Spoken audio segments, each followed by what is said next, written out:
आप सभी का स्वागत है हिंदी नोबेल स्टोरी एक्सप्लेनर में। यहाँ पर हर एक स्टोरी आपको मैजिक सिस्टम रोमांस की एक जादुई सफ़र पे ले जाएगी। इस स्टोरी का सारा चरित्र स्थान घटना सब कुछ काल्पनिक है। इसे वास्तविकता से जोड़ने का प्रयास ना करें। चलिए स्टोरी की तरफ आगे बढ़ते हैं। अध्याय 81। वह बहुत जीवंत दिखता है, स्पष्टतः एक स्मार्ट युवक है। लॉर्ड मेहता उस बच्चे के बारे में बहुत सोचते थे। अब जब उन्हें उसकी मौत का पता चला है तो उन्हें बहुत दुख हुआ होगा। कृष्णन नायर काफी देर तक अपनी सीट पर जमे रहे। उनका शरीर अकड़ गया था, इससे पहले कि वे सदमे से पूरी तरह उबर पाते। कुछ समय बाद उसने अपनी सूखी आंखें झपकाईं, फिर एक जटिल और भयभीत निगाह से पूछा, मैंने अनौपचारिक चैनलों के माध्यम से सुना है कि यंग मास्टर वान को भी विशेष खसरा हो गया है। हाँ, लॉर्ड पटेल ने आह भरते हुए जवाब दिया। जैसा कि आप जानते हैं, इंपीरियल अस्पताल के पास अभी भी इस संक्रामक महामारी का कोई इलाज नहीं है और राजकुमारों के बचने की संभावना भी बहुत कम है। लॉर्ड मेहता को तैयार रहना चाहिए था, ये तो होना ही था। एक बार लग जाने पर यह बीमारी इतनी आसानी से कैसे ठीक हो सकती है? यह इतनी आसानी से कैसे ठीक हो सकता है? आसानी से ठीक हो सकता है, लेकिन उसका सबसे छोटा बेटा, वह पहले ही ठीक हो चुका था। कृष्णन नायर के दिल में लावा की 1000 परतें उमड़ पड़ीं। उनके पैरों के तलवों से एक अवर्णनीय भय का भाव शुरू हुआ, जो धीरे धीरे उनके पूरे शरीर को अपनी गिरफ्त में ले रहा था। उन्हें ऐसा लग रहा था जैसे उनके रोंगटे खड़े हो गए हों। नुकसान और पुनः प्राप्ति की उस भावना, अचानक एहसास, आश्चर्य, राहत और कड़वाहट ने कृष्णन नायर के दिल को खा लिया। उन्होंने कहा, तो जिस दिन अर्जुन सेन मेहता परिवार से मिलने गए थे, लॉर्ड मेहता ने उन्हें नहीं देखा था, है ना? जाहिर है उसने उसे नहीं देखा। लॉर्ड पटेल ने ऐसे जवाब दिया मानो सब साफ हो, फिर अजीब से भाव वाले कृष्णन नायर की ओर मुड़े, भौहें चढ़ाते हुए। कृष्णन नायर, तुम्हारा चेहरा थोड़ा अजीब क्यों लग रहा है? क्या हुआ? कोई समस्या है क्या? उस दिन अर्जुन सेन भी मुझसे मिलने आए थे। मुझे डर था कि कहीं कोई मुसीबत न आ जाए, इसलिए मैं उनसे भी नहीं मिला। तो मेहता परिवार और पटेल परिवार ने उन्हें नहीं देखा। केवल उसने ही अपने सबसे छोटे बेटे की बात सुनकर उसे देखा था। तो अर्जुन सेन द्वारा भेजी गई दवाइयों की उन कुछ पेटियों के बिना उनका बेटा भी मर जाता। यह आज की तरह ही होता, जब अचानक कोई बुरी खबर आती जिससे वह और उसकी पत्नी असहनीय पीड़ा में होते और केवल स्वर्ग की अन्यायपूर्णता के बारे में चिल्लाने के लिए ही रह जाते। शुरुआत में जब उनके सबसे छोटे बेटे की हालत में सुधार हुआ तो कृष्णन नायर को बस राहत मिली, लेकिन वह एहसास उतना गहरा नहीं था। आखिरकार जीवन रक्षक दवा और जीवन बचाना जैसे शब्द अलग अलग भावनाएं जगाते हैं। अब तक ये दृश्य उन्होंने अपनी आंखों से देखा। तभी उन्हें समझ आया कि नायर परिवार के प्रति अर्जुन सेन की दयालुता कितनी गहरी थी। कोई आश्चर्य नहीं। कृष्णन नायर को अचानक मानो कोई दिव्य दृष्टि मिल गई हो। लॉर्ड पटेल के उलझन भरे सवालों का जवाब दिए बिना ही उन्होंने ऊपर काले आसमान की ओर देखा। इसके बजाय वह कांपते हुए हंसते हुए सीधे गाड़ी से बाहर निकल गया। लॉर्ड पटेल की भ्रमित और जटिल निगाहों के सामने कृष्णन नायर ने दूर से उसे देखा। उस नज़र में बहुत कुछ छिपा था, लेकिन लॉर्ड पटेल उसे समझ नहीं पाए। उन्हें बस यही लगा कि एक जाना पहचाना इंसान अचानक अजनबी हो गया है। और तब कृष्णन नायर ने अपनी नज़रें हटा लीं और हंसते हुए अकेले ही नायर परिवार की जागीर की ओर चल पड़े। मनुष्य प्रस्ताव करता है, स्वर्ग निपटारा करता है। सभी चीज़ों का कर्म होता है। अच्छा लौटाओ, अच्छा पाओ, बुराई के बदले में बुराई पाओ। ऐसा नहीं है कि सज़ा नहीं मिलेगी, पर अभी समय नहीं आया है। हा, मेरा बेटा छोटा है, पर उसका व्यवहार एक महान मंत्री जैसा है। वह अपने पिता से ज्यादा ताकतवर है, अपने पिता से कहीं ज्यादा ताकतवर, जो सिर्फ अपनी रक्षा के बारे में सोचता है। लॉर्ड पटेल को कृष्णन नायर का अजीब व्यवहार समझ में नहीं आया, लेकिन उन्होंने दूसरे की आंखों में उदासीनता और ठंडक को समझ लिया। ऐसा लग रहा था जैसे कृष्णन नायर ने पटेल परिवार और मेहता परिवार के चरित्र को समझ लिया था। उनका मानना था कि दोनों परिवारों के बीच गहरा संबंध नहीं होना चाहिए और उन्होंने दूरी बनाए रखने का निर्णय लिया। क्यों? लॉर्ड पटेल बहुत सोचने के बावजूद भी इसका पता नहीं लगा सके। उन्होंने पहले अपने मनों में लौटने का निर्णय लिया, फिर नायर परिवार में हाल ही में क्या हुआ था इसके बारे में पूछताछ करने का अवसर ढूंढा, और यह भी कि अर्जुन सेन ने नायर परिवार के लिए क्या छोड़ा है। कृष्णन नायर जब अपने जागीर में वापस आए तो उन्हें तुरंत पता चला कि ब्लैक ड्रैगन नामक एक गार्ड उनकी तलाश कर रहा है। कुछ पूछताछ के बाद उन्हें अनन्या चटर्जी के बारे में पता चला। कृष्णन नायर, ऊपर बताई गई बातें यंग मास्टर ने मुझे तुम्हें बताने के लिए कहा है। वह चाहते हैं कि तुम कोई कसर न छोड़ो, मिस चटर्जी को ढूंढने के लिए संसाधन जुटाओ, और फिर मैं मिस चटर्जी को राजधानी से बाहर ले जाऊंगा, ब्लैक ड्रैगन ने गंभीरता से कहा। अच्छा, कृष्णन नायर ने कुछ नहीं कहा, सीधे सहमति जता दी। बाद में उसकी आंखें चमक उठी। उसने ब्लैक ड्रैगन को घूरा और वह सवाल पूछा जो पूरे दिन उसके दिल में था। ब्लैक ड्रैगन, तुम यंग मास्टर सेन के रक्षक हो। बताओ, क्या रात में चेन के समय की आवाज वाली बात सच है? ये सच है, और वह घातक हथियार जो एक ही विस्फोट में दर्जनों लोगों को मार सकता है, क्या वह भी यंग मास्टर सेन का है? हाँ, तो फिर यदि महाराज सीमा दर्रे के अपरिहार्य मार्ग पर युवा मास्टर सेन पर घात लगाने के लिए कुछ हजार कुलीन सैनिकों को भेजते हैं, तो क्या युवा मास्टर सेन अपने आसपास केवल 20 या इतने लोगों के साथ घेरे का सामना कर पाएंगे? क्या उसे अब भी बॉर्डर पास पर जीवित लौटने और जनरल सेन से मिलने का मौका मिलेगा? कुछ हजार लोग। युवा मास्टर कितने बुद्धिमान हैं। उन्होंने संभवतः यह अनुमान लगाया था कि सम्राट हर्षवर्धन सिंघानिया रास्ते में घात लगाएंगे। तब तक संभवतः दरबारी यंग मास्टर पर घात नहीं लगा रहे होंगे, बल्कि यंग मास्टर जाल के भीतर जाल बिछा रहे होंगे तथा दरबार के कुछ हजार कुलीन सैनिकों की जवाबी हत्या कर रहे होंगे। सम्राट हर्षवर्धन सिंघानिया ने अभी भी यंग मास्टर की ताकत को कम करके आंका था। अगर वह सम्राट यान होते तो तुरंत अपनी सारी उपलब्ध सेना, कम से कम 20 से 30 हजार को युद्ध के लिए तैयार कर देते और यंग मास्टर की सहनशक्ति को खत्म करने के लिए मानव जीवन का इस्तेमाल करते। शायद तब भी दर्रे की ओर लौटते समय यंग मास्टर को घेरने और मारने का मौका होगा। कुछ हजार, हाँ, कोई मौका नहीं। ब्लैक ड्रैगन के चेहरे पर अभूतपूर्व आत्मविश्वास झलक रहा था और उसने दृढ़ता से कहा, स्थिति बदल गई है कृष्णन नायर। अब इस दुनिया में यंग मास्टर को जियांगलिंग शहर लौटने से कोई नहीं रोक सकता। अच्छा अच्छा अच्छा, आपने सचमुच मुझे बहुत प्रभावित किया है। कृष्णन नायर बहुत प्रभावित हुए। उन्होंने ताली बजाई और मन ही मन अपने जीवन का सबसे सही निर्णय लिया। युवा मास्टर सेन से कहो, मेरा नायर परिवार उनका सदैव साथ देगा। मिस चटर्जी के संबंध में मैं निश्चित रूप से अपना सब कुछ दूंगा। अगर उन दोनों को पूरी राजधानी भी छान मारनी पड़े तो भी वे अनन्या चटर्जी को ढूंढ लेंगे। विशेषकर ब्लैक ड्रैगन, वह और भी अधिक चिंतित था। उन्हें डर था कि नाजुक और मासूम अनन्या चटर्जी खलनायकों के हाथों में पड़ जाएगी। उन्हें डर था कि अनन्या चटर्जी को कुछ नुकसान होगा। आखिरकार वह इतनी नाजुक, लाडली युवती थी। लेकिन वह नहीं जानता था, ठीक इसी समय असली अनन्या चटर्जी एक गाड़ी में बैठी थी। छोटी सी महिला ने अपने पीछे की आभा को महसूस किया। वह चौंक गई और जल्दी से घुटनों के बल बैठ गई और घबराकर उसकी ओर झुकी। गुरुजी, आप यहाँ क्यों आए हैं? यह अधीनस्थ अपने कर्तव्य में लापरवाह था और ग्रैंड ट्यूटर सेन को बचाने में असफल रहा। अगर अचानक सड़क के बीचों बीच लोगों का एक समूह आकर ग्रैंड ट्यूटर सेन का अपहरण न कर लेता तो यह मातहत निश्चित रूप से असफल नहीं होता। सेन परिवार का वह शापित अर्जुन सेन, जब भी मैं उसे भविष्य में देखूंगा उसका सिर जरूर कुचल दूंगा। जब उसने बोलना समाप्त किया, गाड़ी के अंदर का तापमान तेजी से गिर गया। इस बढ़ते भारी माहौल का क्या कारण था? क्या उसने कुछ गलत कहा? लेकिन असल में गलती अर्जुन सेन की थी, जो अचानक सड़क पर आ गया। घूंघट ओढ़े उस खूबसूरत औरत ने अपनी आंखें थोड़ी ऊपर उठाईं। उनमें एक लाल रंग की रोशनी चमक रही थी। उसने हल्के से उस दुबली पतली औरत पर नजर डाली। तुमने अभी किसे शापित कहा? उस छोटी महिला ने एक क्षण तक कोई प्रतिक्रिया नहीं दी। वह अब भी सोचती थी कि उसके मालिक ने स्पष्ट रूप से नहीं सुना है। उसका दिल धड़क रहा था। उसने बेचैनी के साथ दोहराया, सेन परिवार के अर्जुन सेन, अगर ऐसा न होता तो।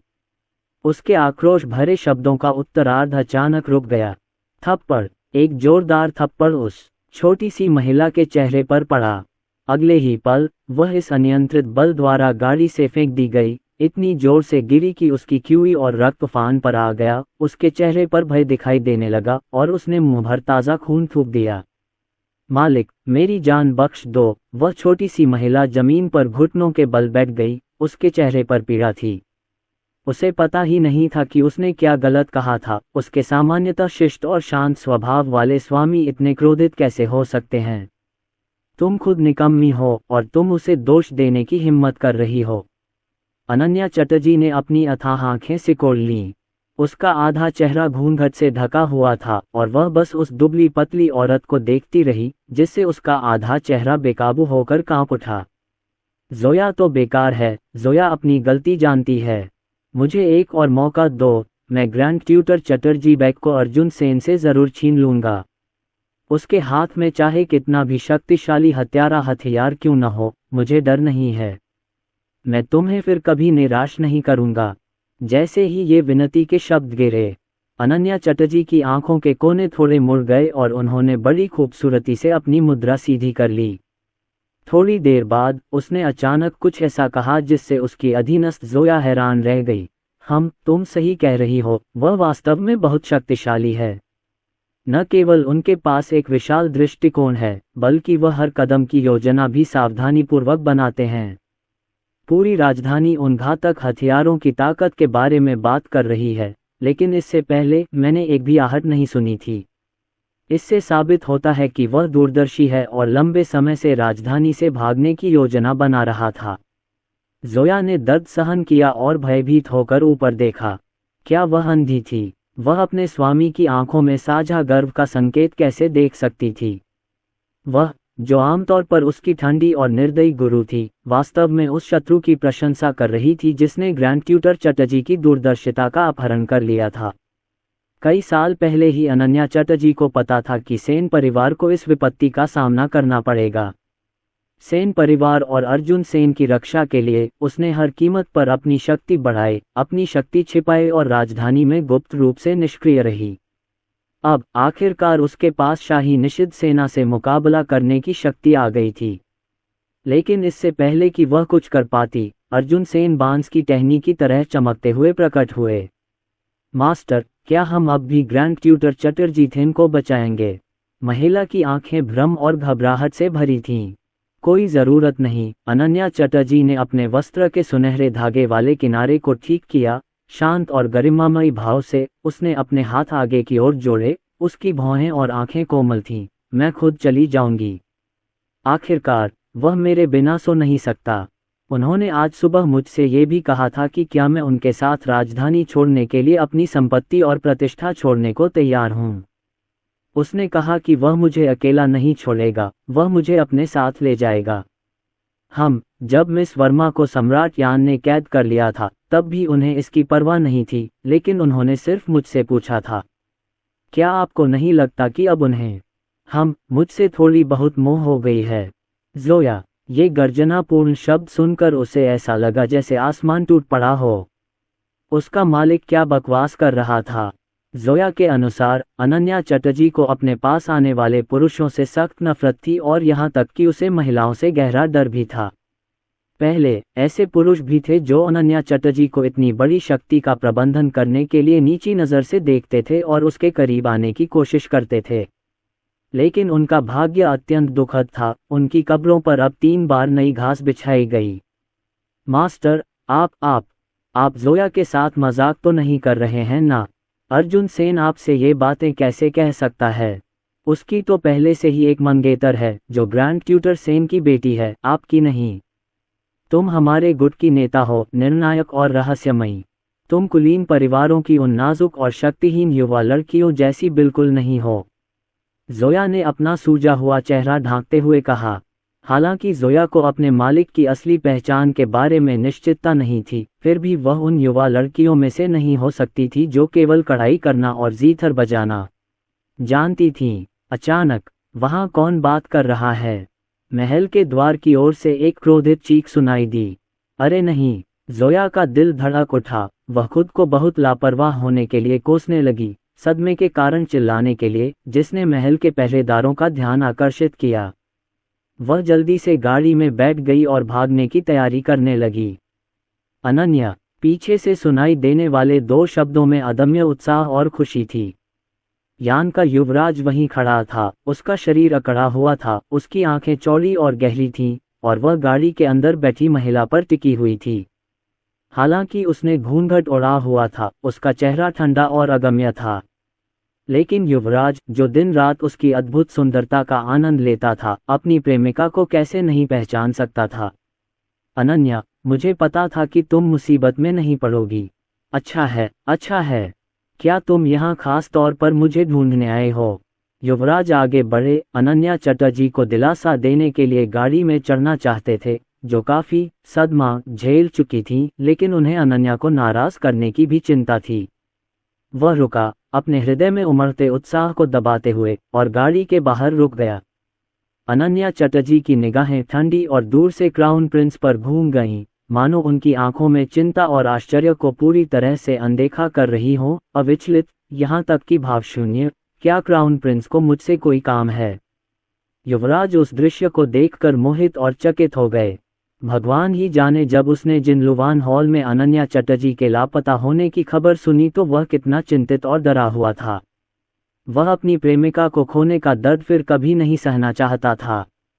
एक क्षण के लिए तो उसने अपना सब कुछ त्याग देने की इच्छा भी की, उसे ढूंढना और हर कीमत पर उसकी रक्षा करना। अनन्या, क्या अब भी तुम मेरे दिल की बात नहीं समझ पाती? तुम हमेशा मेरे लिए इतना ठंडा भाव क्यों रखती हो? मैं चाहे कुछ भी कहूं या करूं, मैं तुम्हारे चेहरे पर मुस्कान नहीं ला पाता। लेकिन अर्जुन सेन, उसे कुछ भी करने की जरूरत नहीं है।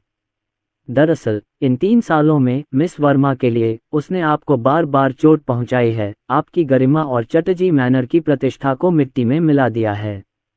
फिर भी आपकी आंखें अभी भी उसे थामे रहती हैं, और जब भी आप उसे देखते हैं तो खुशी से खिल उठते हैं। यहाँ तक कि युवराज अनन्या चटर्जी के चेहरे को गौर से देखते रहे, मानो उन्होंने कोई बारीक बात पकड़ ली हो। उनका दिल दुख रहा था, और वे खुद को मजाक में फंसाए बिना नहीं रह सके। जैसे ही मैंने अर्जुन सेन का नाम लिया, तुम्हारी आंखों में एक अदम्य कोमलता है। क्या तुम सचमुच उसे इतना पसंद करती हो और उसके बिना नहीं रह सकती? क्यों? वह तुम्हारे साथ इतना तिरस्कारपूर्ण व्यवहार क्यों करता है, फिर भी तुम उसे जाने नहीं दे सकते? और मैं, जिसने पर्दे के पीछे तुम्हारे लिए इतना त्याग किया है, तुम मेरे सच्चे हृदय को भी नहीं देख सकते। इस समय क्राउन प्रिंस की इच्छा हुई कि वह अपना दिल निकालकर अनन्या चटर्जी को दिखा सकें। उसके मुंह से निकला हर शब्द दिल दहला देने वाला था। वह अनन्या चटर्जी के लिए अपने प्यार का इजहार जोर से करना चाहता था, लेकिन वह ज्यादा लोगों को डराने से डर रहा था। वह बस अपनी उंगलियां भींच पा रहा था, अपने सामने खड़ी महिला को एक गंभीर मगर आहत भाव से देख रहा था। जोया का सिर घूम गया और उसकी अभिव्यक्ति स्थिर हो गई, लेकिन अंदर बैठी अनन्या चटर्जी ने केवल अपनी उंगली उठाकर अपनी ठोड़ी पर टिकाकर उनके पिछले शब्दों को सही किया। युवराज, ऐसा नहीं है कि मैं जाने नहीं दे सकती, बात यह है कि मैंने कभी जाने नहीं दिया। चाहे वह मुझे चोट पहुंचाए या नुकसान पहुंचाए, इससे क्या फर्क पड़ता है? कम से कम इससे ये तो साबित होता है कि वह अब भी मेरे बारे में सोचने को तैयार है। यह अजनबी होने से तो बेहतर है, जहां उसे ये भी नहीं पता कि मैं कौन हूं। क्या तुम सहमत नहीं हो? दरार, युवराज का पूरा हृदय टूट गया। दर्द और लाचारी से उसने अपनी मुट्ठियां भींच लीं, उसकी उंगलियां कांप रही थीं। हालांकि उस रात हवा नहीं चल रही थी, फिर भी उसे पूरे शरीर में ठंड लग रही थी। उन्होंने अनन्या चटर्जी से स्थिति और भविष्य के बारे में बात करने के लिए तर्क करने की कोशिश की। उन्होंने अनन्या चटर्जी को जीतने के लिए हर संभव कारण बताया। ठीक है अनन्या, मैं तुम्हारे साथ उन चीजों के बारे में बात नहीं करूंगा। मौजूदा स्थिति यह है कि सेन परिवार विद्रोह की योजना बना रहा है। अर्जुन सेन विक्रम सेन से मिलने की मूर्खतापूर्ण उम्मीद में 20 से ज्यादा लोगों के साथ राजधानी से भाग गया। अर्जुन सेन बच नहीं पाएगा। पिता सम्राट ने रास्ते में पहले ही घात लगा रखा है। विक्रम सेन भी विद्रोह नहीं कर पाएगा, क्योंकि जियांगलिंग शहर के पास के सभी सरकारी और व्यापारिक रास्ते बंद कर दिए गए हैं और उसकी 1,30,000 सैनिकों वाली सेना निश्चित रूप से भूख से मर जाएगी। अर्जुन सेन रास्ते में ही मर जाएगा और विक्रम सेन और उसके लोग इसी सर्दी में मर जाएंगे। तुम्हारा और अर्जुन सेन का कोई भविष्य नहीं होगा। कृपया मेरी बात सुनो, ठीक है? मेरे साथ आओ। मैं फादर सम्राट को तुम्हें कोई नुकसान नहीं पहुंचाने दूंगा। मैं तुम्हारी रक्षा करूंगा और जीवन भर तुम्हारी रक्षा करूंगा। जहां तक ग्रैंड ट्यूटर सेन की बात है, मैंने ग्रैंड ट्यूटर चटर्जी को सुरक्षित वापस लाने के लिए लोगों का इंतजाम कर दिया है। इस समय युवराज ने अपना हाथ गाड़ी की खिड़की में डाला। यह अनन्या चटर्जी के सामने लटका हुआ था। आंखों में थोड़ी विनती और घबराहट के भाव के साथ उसने कहा, अनन्या, मेरे साथ आओ। अर्जुन सेन, पिता सम्राट से मुकाबला नहीं कर सकता। अब से मैं तुम्हें वैभव और धन से भरपूर जीवन दूंगा। अपना हाथ मुझे दो। अनन्या चटर्जी ने ऊपर देखा। उनकी नज़र हल्के से क्राउन प्रिंस के लटके हुए हाथ पर पड़ी। उनके होठों पर व्यंग्यात्मक मुस्कान थी। एक वाक्य, 5 शब्द, धमाका। युवराज के चेहरे का रंग उड़ गया। ये पूरी तरह से बताता है कि मृत्यु तक समर्पित रहने का क्या मतलब है। मुझे उसे पाना ही होगा। जोया ने पूरी बातचीत सुनी। उसका दिल डर से धड़क रहा था। उन्होंने अनन्या चटर्जी का निर्देश स्वीकार किया, अपने दिल में उमड़ते क्यों को दबाया और जल्दी से गाड़ी भगा ले गईं। युवराज गली के प्रवेश द्वार पर खड़ा असहाय होकर गाड़ी को अपने से दूर जाते हुए देख रहा था। वह किसी चीज को पकड़ना चाहता था, लेकिन उसे एहसास हुआ कि चाहे वह कितनी भी कोशिश कर ले, वह उस लड़की को अपने पास नहीं रख पाएगा जिसे वह प्यार करता है। उसने अपनी बड़ी बहन से सगाई तोड़ने के लिए कहा था और वह नाकाम रहा। उन्होंने ग्रैंड ट्यूटर चटर्जीटो को मुख्य हॉल में सगाई रद्द करने के लिए मजबूर किया था और वह असफल रहे। उसने अपनी सच्ची भावनाओं को उसके सामने प्रकट करने के लिए अपनी गरिमा और गर्व को एक तरफ रख दिया था और वह असफल रहा। लेकिन युवराज इसके लिए तैयार नहीं थे। उसके हृदय की गहराई में छिपी काली, विकृत मानवता बाहर आ गई। उसके चेहरे पर सभी कोमल और दुखी भाव गायब हो गए। उनकी जगह उदासी और पूर्ण निश्चय का भाव आ गया। वह मेरी है। वह केवल मेरी हो सकती है। उसे रोकें। उसके पीछे खड़े शाही गार्ड आदेश पाकर आगे बढ़े। दर्जनों लोग कृपाण से लैस होकर आगे बढ़े और अनन्या चटर्जी की गाड़ी को घेर लिया। युवराज एक एक करके कदम बढ़ाते हुए फिर से अनन्या चटर्जी के सामने खड़े हो गए। इस बार उनकी आंखों में बातचीत या याचना की कोई गुंजाइश नहीं थी, बस एक विकृत प्रेम था। अनन्या, ये राजकुमार तुमसे आखिरी बार पूछेगा, क्या आप बर्बाद अर्जुन सेन को चुनते हैं, या फिर आप इस राजकुमार के साथ आना और अनंत वैभव और धन का आनंद लेना पसंद करेंगे? ये देखकर अनन्या चटर्जी ने अचानक अपना मुंह ढक लिया और हंसने लगीं। ये पहली बार था जब उसने उस पर मुस्कुराया था और उसकी मुस्कुराहट में एक अद्वितीय आकर्षण था। अपनी सुंदर आंखें आधी झुकाकर उसने शांतिपूर्वक, निर्भय और अविचल भाव से युवराज की निगाहों का सामना किया और कहा, मुझे उसे पाना ही होगा। क्या युवराज महाराज सचमुच मानते हैं कि इन चंद लोगों की मदद से आप मुझे उसे ढूंढने से रोक सकते हैं? क्या आपको अति विश्वास है, या आप सचमुच मानते हैं कि चूंकि मैं अर्जुन के सामने विनम्र और विचारशील हूं, इसलिए मैं सचमुच शक्तिहीन हूं? क्लिक करें। उसका क्या मतलब था? युवराज के हृदय में अशुभ संकेत की एक अजीब आशंका उत्पन्न हो गई। अगले ही पल उसने अपने जीवन के सबसे चौंकाने वाले शब्द सुने। वह व्यक्ति जो इतना करीब था फिर भी हमेशा पहुंच से बाहर लग रहा था। उसने उदासीनता से कहा, क्या आप दूसरे चौथे राजकुमार बनना चाहते हैं? वह ये थी। चौथे राजकुमार की जीभ आधी रात को किसी ने काट दी और उसकी नसें काट दी। कई शाही रक्षकों को यह भी पता नहीं चला कि हमलावर कैसा दिखता था और वे सभी दुखद रूप से मारे गए। ये वह कैसे हो सकता है? अर्जुन के साथ खड़े होने के लिए मैंने इतने सालों तक कड़ी मेहनत की है। मुझे आपसे क्या डर लग सकता है? आप कहते हैं कि अर्जुन बॉर्डर पास के रास्ते में ही मर जाएगा, लेकिन मैं, अनन्या चटर्जी, इस पर विश्वास नहीं करती। मैं चाहता हूं कि वह एक ऐसे उच्च पद पर पहुंचे जिसका विश्व में कोई मुकाबला न हो। इस संसार में कोई भी उसे जरा भी हानि नहीं पहुंचाएगा, मैं भी नहीं। जोया, चलो चलें। जोया ने अनन्या चटर्जी की आंखों में गहरे स्नेह, उसकी हड्डियों में निहित आत्मविश्वास और उसके अद्वितीय धैर्य को देखा।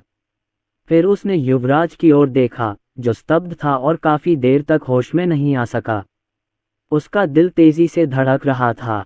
गाड़ी भगाते हुए वह अंदर ही अंदर डर के मारे चीख पड़ी, हे भगवान! हे भगवान! मैंने अभी अभी क्या जबरदस्त राज सुने हैं। क्या मुझे ये सुनने की इजाजत भी है? क्या मेरी युवा कुमारी चटर्जी मनो की युवा कुमारी है और उसके पास अर्जुन सेन भी होगा? अंत में अनन्या चटर्जी अभी भी बची हुई हैं। युवराज को तुरंत ऐसा लगा जैसे उसकी सारी ताकत खत्म हो गई हो।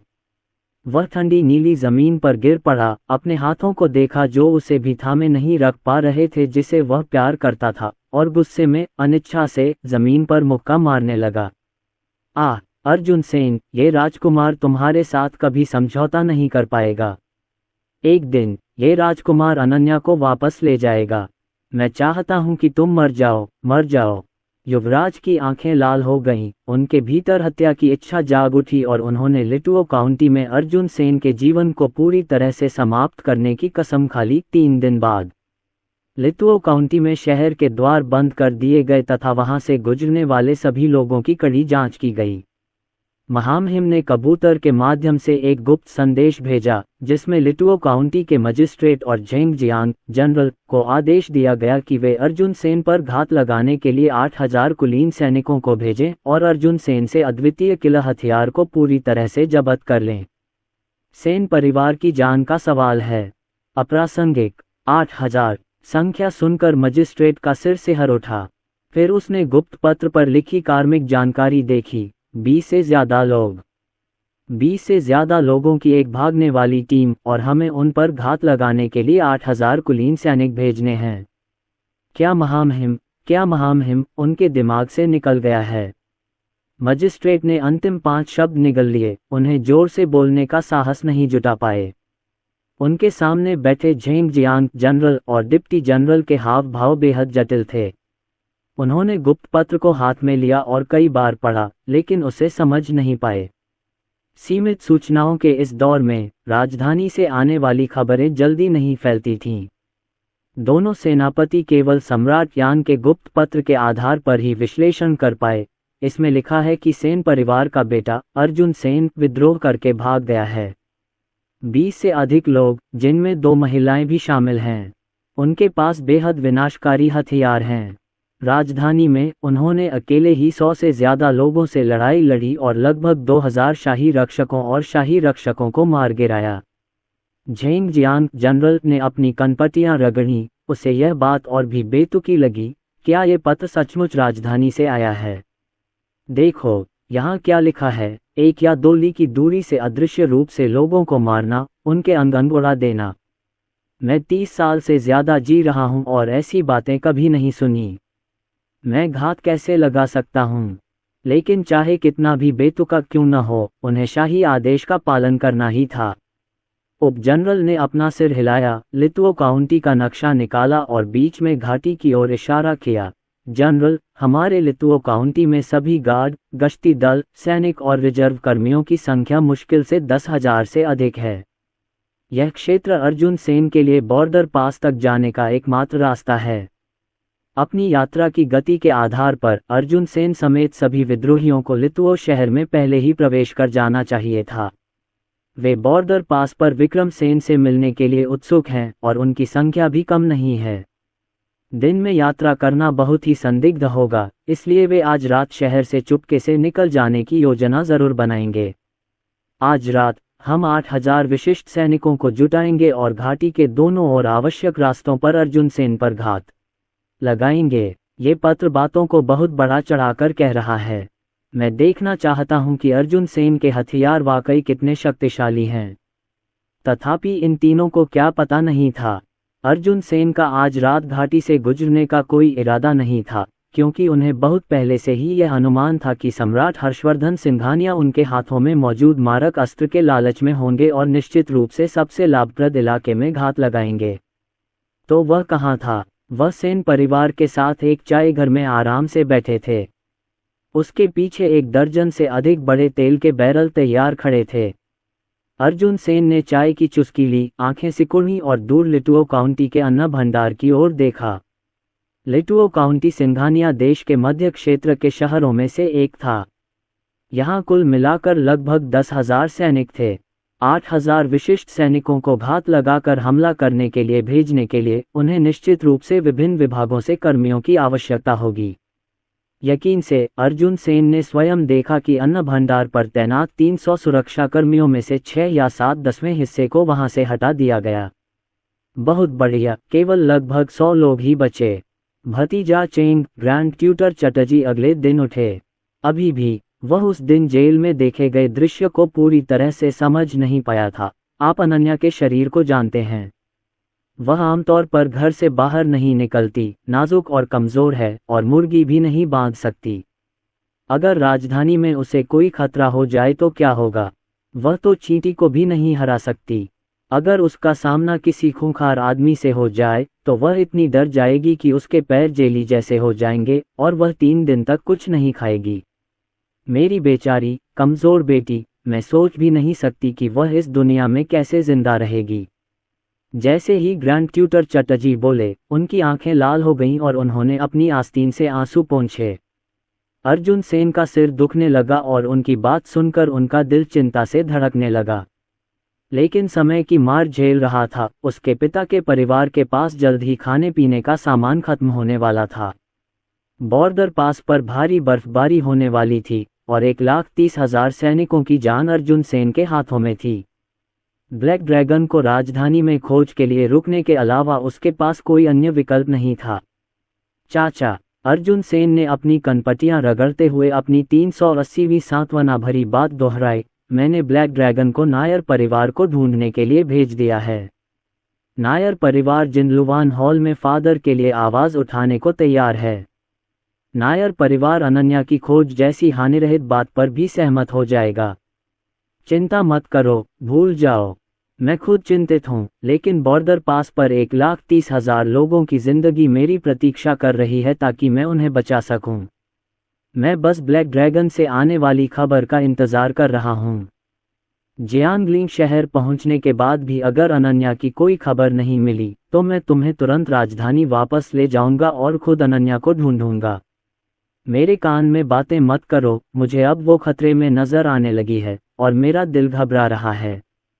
ग्रैंड ट्यूटर चटर्जी ने दुखी होकर अपनी आस्तीन से अपने आंसू पोंछे। जैसे ही उसने सोचा, उसने कल्पना की कि अनन्या चटर्जी को भी खतरे का सामना करना पड़ रहा है। उनका पितृ प्रेम उमड़ पड़ा और एक स्नेही पिता के रूप में ग्रैंड ट्यूटर सेन का मुंह खुला का खुला रह गया। अचानक उसने काले चूहे को गले लगा लिया जिसके मुंह के कोने उठ रहे थे और वह सिसकने लगा, मेरी आज्ञाकारी, समझदार और कमजोर बेटी, तुम्हारे पिता को खेद है। तुम्हें परेशानी में नहीं पड़ना चाहिए अनन्या। आप सुरक्षित रहें, आप स्वस्थ रहें, आप सुरक्षित रहें।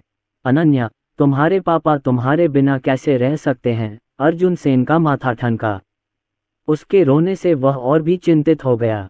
उसकी दूसरी बहन ने अपने होंठ भींच लिए, उसकी आंखों में चिंता की झलक थी। काले चूहे ने महाशिक्षक सेन की पीठ थपथपाई। जब सूरज डूब गया और धीरे धीरे रात छा गई, तब उसने अर्जुन सेन से पूछा कि उसके मन में क्या चल रहा है। युवा गुरु, क्या हम उनके अन्न भंडार जला देंगे? इतनी जल्दी क्या है? अर्जुन सेन ने अपनी आस्तीन थपथपाई और खड़े हो गए। ये कैसे जल सकता है? बेशक, यह अंतरिक्ष के साथ इसे खाली कर रहा है। इतना अनाज कितने अंत बचा सकता है? उसने ऊपर देखा। उसकी नज़र लितुओ काउंटी के अन्न भंडार पर टिकी थी। उसकी आंखें तेज और ठंडी थीं, मानो कोई तीर लगा हो। काले चूहे, मैंने तुम्हें जो गोला बारूद दिया था वह तैयार है। ये जगह घाटी से लगभग 10 ली दूर है। खबर फैलने से लेकर सैनिकों के वापस लौटने तक लगभग आधा घंटा लग जाएगा। अगरबत्ती जलने में जितना समय लगता है उतने समय में ही अन्न भंडार पर कब्जा कर लो। फिर सभी ज्वलनशील क्षेत्रों को तेल से बुझा दो और हर 100 मीटर पर एक बारूदी सुरंग गाड़ दो। मैं देखना चाहता हूं कि क्या वे घाटी में घात लगाकर कुछ आसानी से लूटने के लिए बैठे हैं या मैं अनाज के भंडार लूटकर उन्हें जाल में फंसा रहा हूं। जैसे ही उसकी आवाज़ धीमी हुई, सेन परिवार के सभी गार्डों ने तुरंत कार्रवाई की। इस समय काउंटी मजिस्ट्रेट और झेंगजियांग जनरल ने शायद ये कल्पना भी नहीं की होगी कि अर्जुन सेन उनके 8,000 कुलीन सैनिकों को घाटी में घात लगाने और शहर के अन्न भंडार को लूटने के लिए भेजने का फायदा उठाएंगे। जनरलों की धारणा थी कि अनाज की ढुलाई के लिए बहुत ज्यादा जनशक्ति और संसाधनों की जरूरत होती है। अर्जुन सेन और उनके साथियों को बॉर्डर पास जाने की जल्दी थी, इसलिए वे अनाज अपने साथ नहीं ले जा सकते थे। वे बेवजह उनके अन्न भंडार को निशाना क्यों बनाएंगे, वे इसका पता नहीं लगा सके। बूम! ये तब तक नहीं हुआ जब तक कि लिटुओ शहर में एक बहरा कर देने वाली, धरती हिला देने वाली गर्जना नहीं गूंज उठी। जिस क्षण आग की लपटें आसमान की ओर बढ़ीं, घाटी के दोनों ओर घात लगाए बैठे सेनापति तत्काल कोई प्रतिक्रिया नहीं दे सके। झेंगजियांग जनरल ने भौहें चढ़ाईं, ऊंची लपटों की ओर इशारा करते हुए उलझन में पूछा, अभी अभी वह तेज आवाज क्या थी? क्या वह गड़गड़ाहट थी? इतनी बड़ी आग क्यों लगी? वहां आखिर हुआ क्या था? सभी जनरलों ने उलझन में अपना सिर हिलाया। लेकिन कुछ ही समय बाद अन्न भंडार का एक रक्षक लड़खड़ाता हुआ आया, दौड़ता हुआ और कुछ 100 मीटर की दूरी से डर के मारे चिल्लाता हुआ, लॉर्ड मजिस्ट्रेट! Lord magistrate! ये बुरा है। अर्जुन सेन और उसके लोग अन्न भंडार में घुस गए और उसे उड़ा दिया। काउंटी मजिस्ट्रेट अचानक खड़े हो गए। क्या? वह इसे जलाना या लूटना तो समझ सकता था, लेकिन इसे उड़ा देना का क्या मतलब था? झेंगजियांग जनरल का चेहरा अचानक बदल गया। उन्होंने अर्जुन सेन के इरादे भांप लिए होंगे और तुरंत अपना भाला थाम लिया और अपने पीछे खड़े कुलीन सैनिकों को आदेश दिया, अच्छा नहीं। अर्जुन सेन हमारी योजना को भांप गया है और जानता है कि हम यहाँ घाटी में उन पर घात लगाए बैठे हैं। ये बदला है। सब लोग तुरंत मेरे पीछे शहर में आओ और अर्जुन सेन को जीवित पकड़ लो। 8,000 विशिष्ट सैनिक तुरंत रवाना हो गए और पूरी गति से शहर की ओर लौट आए। दुर्भाग्यवश उन्हें यह नहीं पता था कि जाल में फंसने का दर्दनाक परिणाम उनका इंतजार कर रहा होगा। अर्जुन सेन ने अपने सुरक्षा कर्मियों के साथ मिलकर सैकड़ों अन्न भंडार रक्षकों को कुचल दिया तथा भोजन से भरे लितुओ काउंटी के विशाल अन्न भंडार पर कब्जा करने में उन्हें केवल 10 मिनट लगे। काले चूहे, तुरंत कार्रवाई करो। तेल डालना शुरू करो और सेंसरों से बारूदी सुरंगों को तितर-बितर करो। दूसरी बहन, माँ, आप दोनों मेरे लिए अन्न भंडार के प्रवेश द्वार की रखवाली करें। आदेश देने के बाद अर्जुन सेन तुरंत अन्न भंडार के द्वार में प्रवेश कर गया।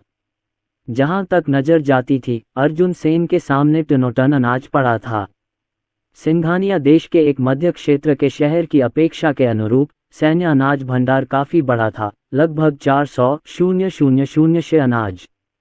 इस काल्पनिक युग में एक शे अनाज आधुनिक समय में लगभग 100 कट्टियों के बराबर है। 400,000 शे का मतलब होगा 40 मिलियन कैटी। यह 80,000 सैनिकों को एक वर्ष तक भोजन उपलब्ध कराने के लिए पर्याप्त है। अन्न भंडार लूटना वाकई आरामदायक है।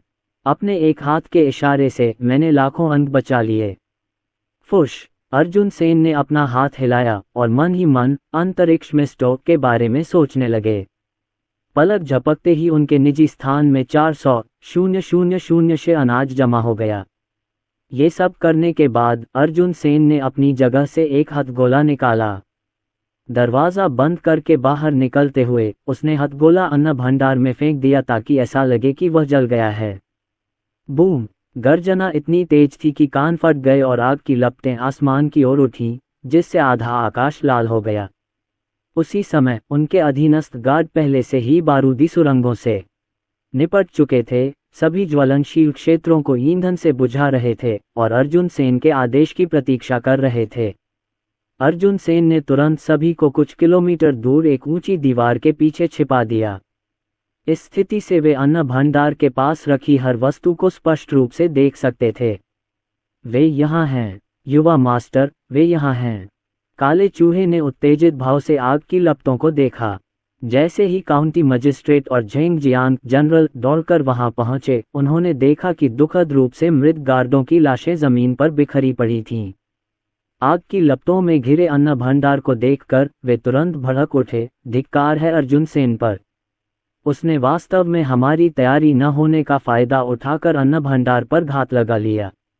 अगर मैं इस आदमी को नहीं मारूंगा तो मैं कसम खाता हूं कि मैं इंसान नहीं हूं।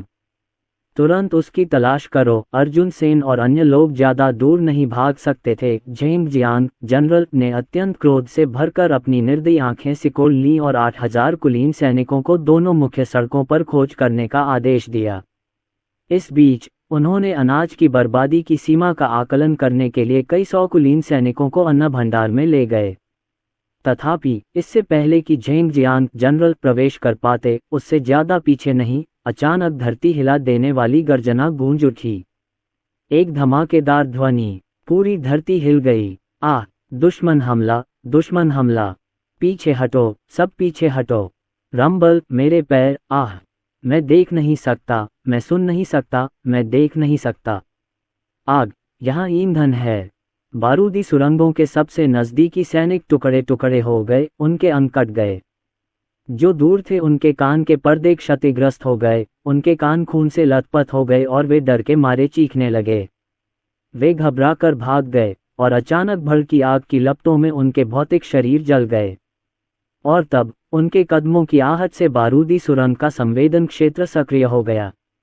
एक और जोरदार धमाके के साथ अनगिनत लोग मारे गए और घायल हो गए।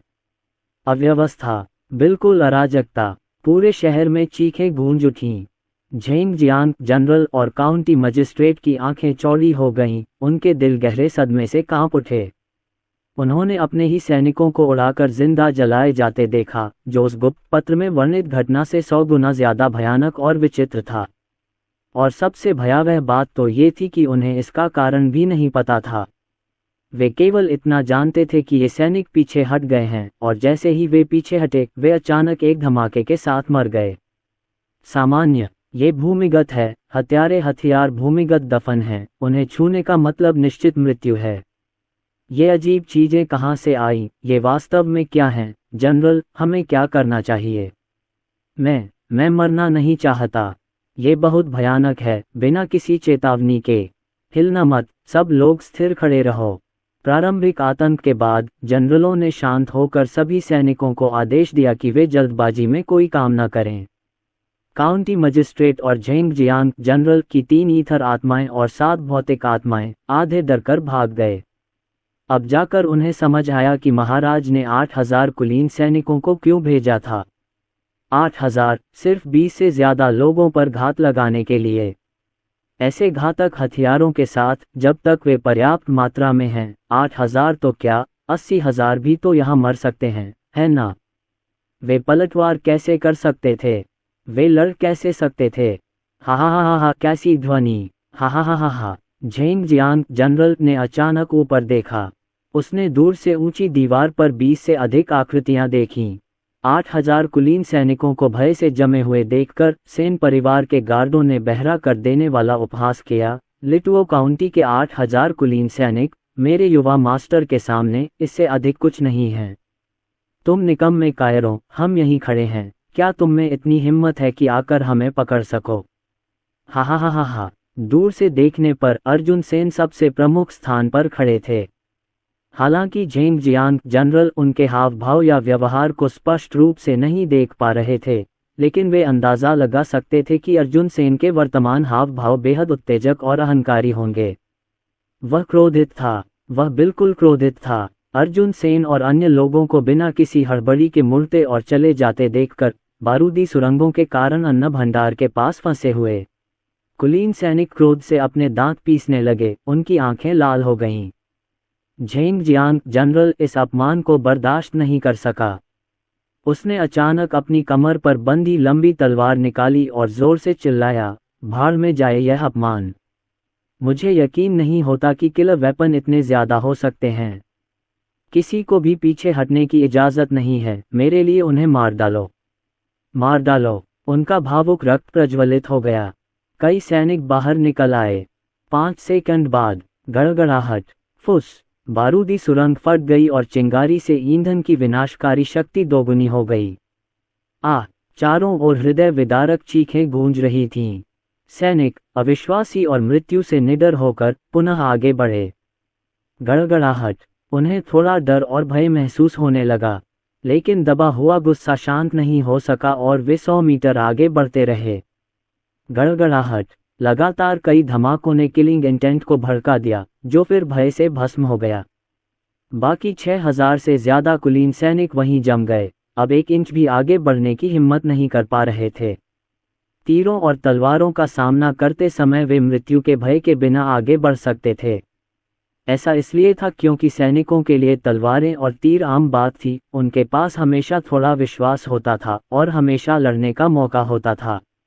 लेकिन अब उनका सामना अज्ञात मूल के घातक हथियारों से था, जो भयानक चमत्कार थे, जो एक ही विस्फोट से 50 मीटर के दायरे में सभी को अशक्त कर सकते थे। इस अनूठे हथियार ने सभी सैनिकों का साहस खत्म कर दिया।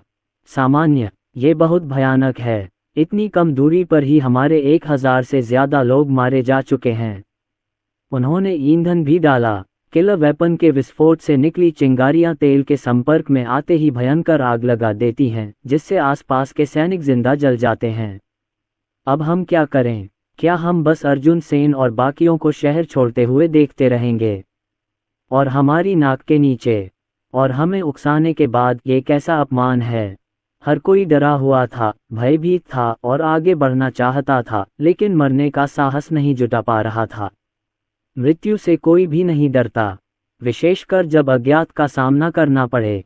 झेंग जियांग जनरल का चेहरा द्वेष से भर गया जब उसने अर्जुन सेन और अन्य लोगों को कोने से गायब होते देखा। वह अंधेरे में इतनी दूरी पर कैसे देख सकता था? क्योंकि अर्जुन सेन ने ब्लैक रैट से विशेष रूप से एक मशाल जलवाई थी। हाँ, मशाल। चमकती हुई मशाल ने सबको बता दिया कि सेन परिवार इतराता हुआ चला गया है। 8000 विशिष्ट सैनिकों की घेराबंदी में, ठीक उनकी नाक के नीचे। कैसा अहंकार और दुस्साहस! झेंग जियांग जनरल ने अपने जीवन में कभी इतना उकसावा नहीं सहा था। उन्होंने उन डरे हुए सैनिकों को हिंसक ढंग से धकेल दिया जो आगे बढ़ने का साहस नहीं कर रहे थे, और अपनी तलवार लेकर आगे बढ़े। एक विद्वान को मारा जा सकता है, लेकिन अपमानित नहीं किया जा सकता। मैं ये कैसे बर्दाश्त कर सकता हूँ कि अर्जुन सेन मुझे इस तरह अपमानित करने का साहस करें। वह बदमाश अर्जुन सेन, आज मैं तुम्हारा सिर काट डालूंगा। ये कैसा घातक हथियार है। मुझे शाही कृपा प्राप्त है और स्वर्ग द्वारा संरक्षित हूँ। मुझे विश्वास नहीं है कि यह घातक हथियार मुझे उड़ा सकता है। जनरल, अंतिम शब्द अभी तक नहीं बोला गया था। एक गड़गड़ाहट ध्वनि। झेंग जियांग जनरल का शरीर 4 टुकड़ों में फट गया, मांस में मिला खून फट गया, जमीन पर बिखर गया, केवल 1 इंच खूनी कपड़ा बचा। काउंटी मजिस्ट्रेट जमीन पर गिर पड़ा। डिप्टी जनरलों की आंखें फटने को थीं। शेष 6000 से अधिक कुलीन सैनिक भय से स्तब्ध खड़े रहे, अब एक कदम भी आगे बढ़ने का साहस नहीं कर पा रहे थे। दूर स्थित मशाल कोने से घूमकर पूरी तरह गायब हो गई। अधिक लंबे समय बाद तक नहीं, लितुओ काउंटी के शहर के द्वार पर एक बहरा कर देने वाली आवाज गूंज उठी। काउंटी मजिस्ट्रेट और डिप्टी जनरलों को पता था कि शहर का द्वार ढह गया है और अर्जुन सेन और अन्य लोग वास्तव में सुरक्षित निकल गए हैं। 8000 कुलीन सैनिक बनाम 20 से अधिक लोग। एक करारी हार। डिप्टी जनरल, हम क्या करें? अर्जुन सेन चले गए और वह हम 6000 से ज्यादा लोगों के सामने ही चले गए। अगर यह बात बाहर आ गई तो हम सब की इज्जत चली जाएगी, पूरी इज्जत। हम क्या करें? क्या हम अब भी प्रयास करते रहें? डिप्टी जनरल की आंखें फैल गईं, वे कांपने लगे और वह हकलाते हुए बोला, अब सवाल यह नहीं है कि पीछा किया जाए या नहीं, बल्कि यह है कि इन 6000 से अधिक कुलीन सैनिकों को अन्न भंडार क्षेत्र से कैसे दूर किया जाए। अब बात खत्म हो गई। हम घाटी में घात लगाकर अर्जुन सेन को मारना चाहते थे। अर्जुन सेन ने न सिर्फ हमारा अन्न भंडार जला दिया, बल्कि हमें यहाँ फंसा भी दिया। उसने जमीन के नीचे कितने खतरनाक हथियार गाड़े थे।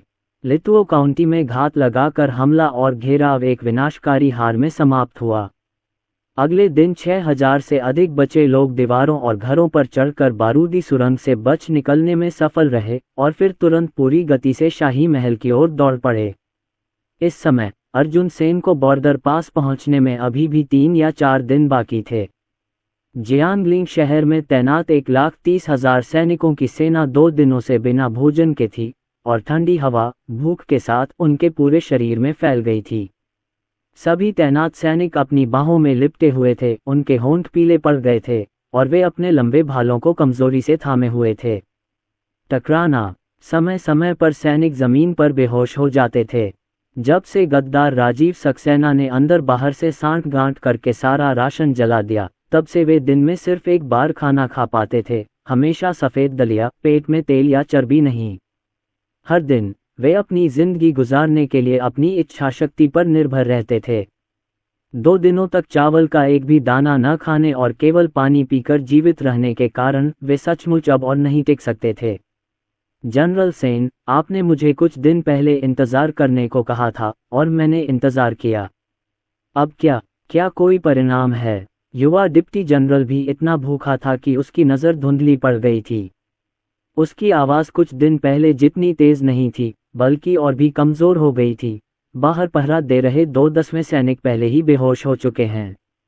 अब सेना के भीतर असंतोष की सुगबुगाहट शुरू हो गई है। कुछ सैनिक ठंड और भूख की संयुक्त पीड़ा सहन नहीं कर पा रहे तो हंगामा करने लगे हैं। आज रात भारी बर्फबारी होगी। क्या हम उन्हें यूं ही भूख से मरते और ठंड से मरते देखेंगे? युवा डिप्टी जनरल को दुख और नाराजगी महसूस हुई तथा वह स्थिति को बदलने में अपनी असमर्थता से घृणा करने लगा। उन्होंने विक्रम सेन पर भी नाराजगी जताई कि वह अपने तंबू में उदासीन बने रहे, कोई तत्परता नहीं दिखाए, न ही भोजन प्राप्त करने का कोई रास्ता ढूंढने की कोशिश की। जब भी उनसे पूछा जाता कि इस मामले को कैसे सुलझाया जाए, तो वे बस यही कहते कि रुको, रुको और रुको। अब युवा डिप्टी जनरल की तो बात ही छोड़िए, दूसरे जनरल भी चिंतित होने लगे थे और अपना संयम बनाए रखने में असमर्थ थे। जनरल, वह बिल्कुल सही कह रहे हैं। बाहर जाकर हमारे सैनिकों को देखिए, वे सब कितने थके हुए हैं। प्रत्येक व्यक्ति आधा मृत है, जो पूरी तरह से अपनी क्यूई द्वारा जीवित है। आधे महीने पहले आपने कहा था कि इसका समाधान निकलेगा और हमें इंतज़ार करने को कहा था। ठीक है, हमने इंतज़ार किया, लेकिन जैसे जैसे दिन बीतते गए, हमारे सैनिक भूख से और ठंड से मरने वाले हैं। आप जनरल वहीं रुक गए और जो अप्रिय शब्द वे कहने वाले थे, उन्हें निगल गए। कुछ देर रुकने के बाद उसने मेज पर अपनी मुट्ठी पटकते हुए हृदय में पीड़ा और लाचारी के साथ कहा, आप उन सैनिकों को इतनी अपमानजनक तरीके से मरते हुए कैसे देख सकते हैं जिन्होंने आपके पीछे अपनी जान की बाजी लगा दी थी? विक्रम सेन ने भारी कवच पहन रखा था, उनकी उंगलियां और पैर की उंगलियां ठंड से सुन्न हो गई थीं। वह बीच में खड़ा था, सभी जनरलों की चिंतित और जांचती निगाहों का सामना कर रहा था। न केवल वे चिंतित थे, बल्कि वह भी चिंतित था, वहां मौजूद किसी भी अन्य व्यक्ति की तुलना में अधिक बेचैन। वह सैनिकों को देख सकता था जिनके शरीर ठंड से अकड़ गए थे, उनकी आंखें सुस्त थीं। वह उन सैनिकों को भी देख सकता था जिनकी दृष्टि भूख से धुंधली हो गई थी, उनके अंग कमजोर हो गए थे। वह ये भी देख सकता था कि 130,000 सैनिकों वाली सेना अपनी सीमा तक पहुंच चुकी थी। साथी जनरलों, विक्रम सेन ने अपनी आंखें बंद कर लीं और जब उन्होंने दोबारा खोलीं तो उनकी आंखों में अपने बेटे पर अटूट विश्वास फिर से जाग उठा। अब हम पूरी तरह हताशा की स्थिति में पहुंच गए हैं। आज रात बॉर्डर दर्रे पर पहली भारी बर्फबारी होगी। मैं आप में से किसी से भी ज्यादा चिंतित हूं, लेकिन मुझे कुछ दिन और दीजिए। हम निश्चित रूप से आशा के आगमन की प्रतीक्षा करेंगे। जैसे ही उन्होंने बोलना समाप्त किया, युवा जनरल अचानक आगे बढ़ गया। अपनी हैसियत के अंतर की परवाह न करते हुए उसने विक्रम सेन का कॉलर जोर से पकड़ लिया। उसकी आंखें लाल थीं और वह दहाड़ते हुए पूछ रहा था, जो झेंग गुआंग, तुम अब भी यही कह रहे हो? अब भी तुम यही कह रहे हो? 1,30,000 सैनिकों की जान। क्या ऐसा है कि जब तक मरने वाला आप नहीं हैं, तब तक आपको कोई परवाह नहीं? महाराज ने कहा कि आपने हूनों के साथ मिलकर विद्रोह किया और अपने सेन परिवार का सफाया करना चाहते हैं। किसने आपकी बात पर विश्वास किया? किसने, ये जानते हुए भी कि वे शाही दरबार का मुकाबला नहीं कर सकते, अपनी जान जोखिम में डालकर बिना किसी हिचकिचाहट के आपका अनुसरण किया? हम राजीव सक्सेना की तरह, डिप्टी जनरल झांग की तरह थोड़े ज्यादा स्वार्थी, थोड़े ज्यादा अन्यायी हो सकते थे। बस हमारी अंतरात्मा इसकी इजाजत नहीं देती, लेकिन कम से कम मेरे मातहत सैनिक भूख से तो नहीं मरते। ये भाई हैं जो मेरे साथ जिंदगी मौत से गुजरे हैं। मैं इसे कैसे बर्दाश्त कर सकता हूँ? उन्हें यहाँ इतनी बेइज्जती से मरते देखकर मुझे कैसे सुकून मिलेगा। मैं तुमसे सचमुच तंग आ गया हूँ। मुझे तुम पर यकीन नहीं होता। विक्रमसेन ने युवा जनरल के हाथ नहीं हटाए। वह जानता था कि इस समय जो लोग उसका अनुसरण करना चाहते थे वे शाही दरबार के हाथों मरने के लिए बहुत पहले से तैयार थे। ये लोग मौत से नहीं डरते थे, उसके लिए लड़ने से नहीं डरते थे, लेकिन वे भूख से मरना और ठंड से मरना कतई स्वीकार नहीं कर सकते थे, खासकर इतने दयनीय और हास्यास्पद तरीके से। मुझे पता है कि तुम मुझ पर विश्वास नहीं करते, लेकिन मुझे अपने बेटे पर विश्वास है। विक्रमसेन ने ऊपर देखा, उनकी निगाहें गंभीर और निश्चित थीं। जैसे ही उन्होंने युवा जनरल को देखा, वहां मौजूद हर जनरल की आंखों में आत्मविश्वास से देखते हुए कहा, जैसे ही मेरा बेटा बॉर्डर पास पर पहुंचेगा, सभी कठिनाइयां हल हो जाएंगी। राजधानी छोड़ने से पहले मेरे बेटे ने वादा किया था कि वह निश्चित रूप से बॉर्डर पास तक पहुंचेगा और 1 महीने के भीतर मुझसे मुलाकात करेगा। बस 3 दिन बचे हैं। मुझे अर्जुन पर भरोसा है, वो आएगा। ये समाचार सुनकर जनरलों की आंखें थोड़ी चौड़ी हो गईं। क्या वह निकम्मा वंशज जिसने हर जगह परेशानी पैदा की और कुछ हासिल नहीं किया? उनमें से कौन राजधानी में अर्जुन सेन के घोटालों के बारे में नहीं जानता था? विक्रमसेन ने वास्तव में ये कहने का साहस किया कि जैसे ही अर्जुन सेन बॉर्डर पास पर पहुंचे, सभी समस्याएं, चाहे खाद्यान्न हो या शीतकालीन आपूर्ति, आसानी से हल हो जाएंगी। ये कथन वहां उपस्थित सभी लोगों के लिए कितना बेतुका और हास्यास्पद था। अर्जुन सेन किस तरह के व्यक्ति थे, ये बात तो छोड़ ही दीजिए। भोजन के बारे में विचार करें तो अर्जुन सेन राजधानी से 130,000 सैनिकों के लिए भोजन कैसे ले जा सकते थे, और अर्जुन सेन सभी सैनिकों के लिए सर्दियों की आपूर्ति कैसे प्राप्त करेंगे?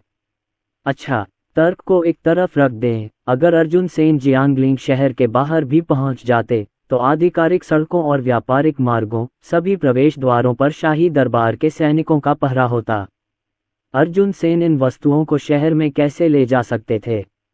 बेतुका, ये सचमुच बहुत बेतुका था। युवा सेनापति ने धीरे से अपनी पकड़ ढीली की। उसने विक्रमसेन को निराश और अपरिचित नजरों से देखा। पहली बार उसे लगा कि उसकी जिंदगी का दांव एक मजाक था। तो इतने समय से आप हमें इंतजार करने, कुछ न करने, कुछ हल न करने, बस अर्जुन सेन के आने का इंतजार करने के लिए कह रहे हैं, क्या यही सब है?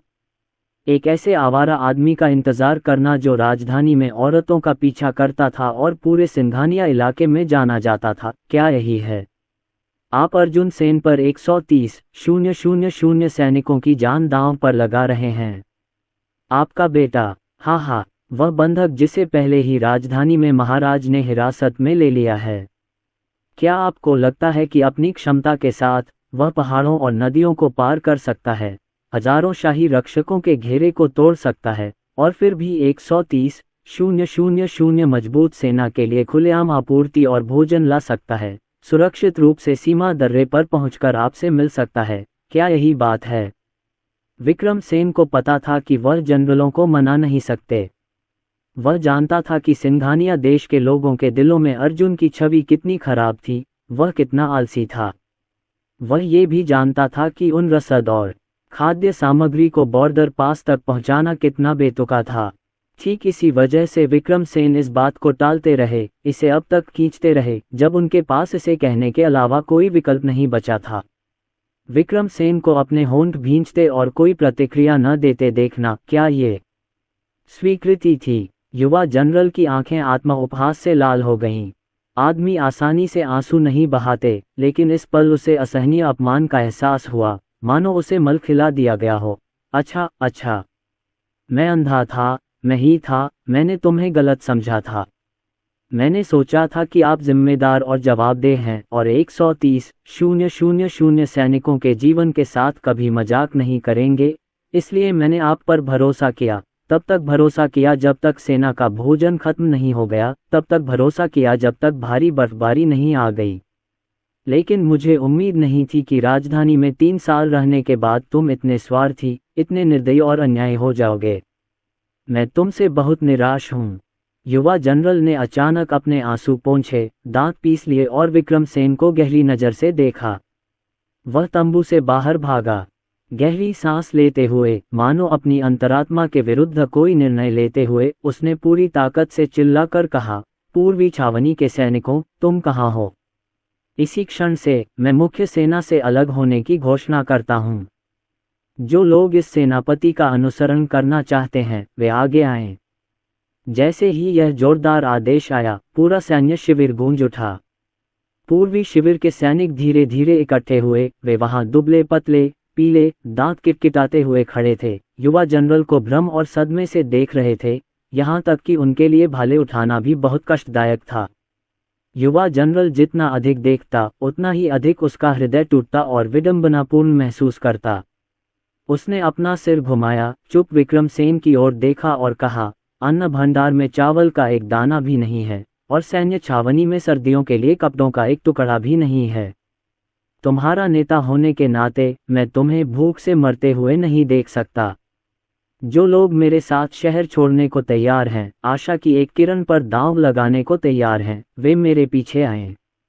जो लोग यहाँ रहना चाहते हैं और विक्रमसेन पर भरोसा करते हैं, उनके झूठ पर विश्वास करते हैं, वे यहीं रहें। विक्रमसेन, हमारी पुरानी दोस्ती यहीं टूट जाए। आप सचमुच सबसे असफल कमांडर हैं जिन्हें मैंने कभी देखा है। ये कहकर युवा जनरल मुड़ा और चला गया। पूर्वी कैंप के एकत्रित सैनिक एक दूसरे की ओर देखने लगे। तंबू में विक्रमसेन की कही बातें सुनकर कुछ लोगों की आंतरिक सुरक्षा व्यवस्था ध्वस्त हो गई। उन्होंने निराशा से जनरल सेन की ओर देखा, अपने हथियार नीचे फेंक दिए और युवा जनरल के पीछे चल पड़े। क्लैंग, झंझन, झंझन, झंझन। एक व्यक्ति ने अनगिनत अन्य लोगों को जन्म दिया। जल्द ही 20,000 से अधिक लोग युवा जनरल के पीछे हो लिए।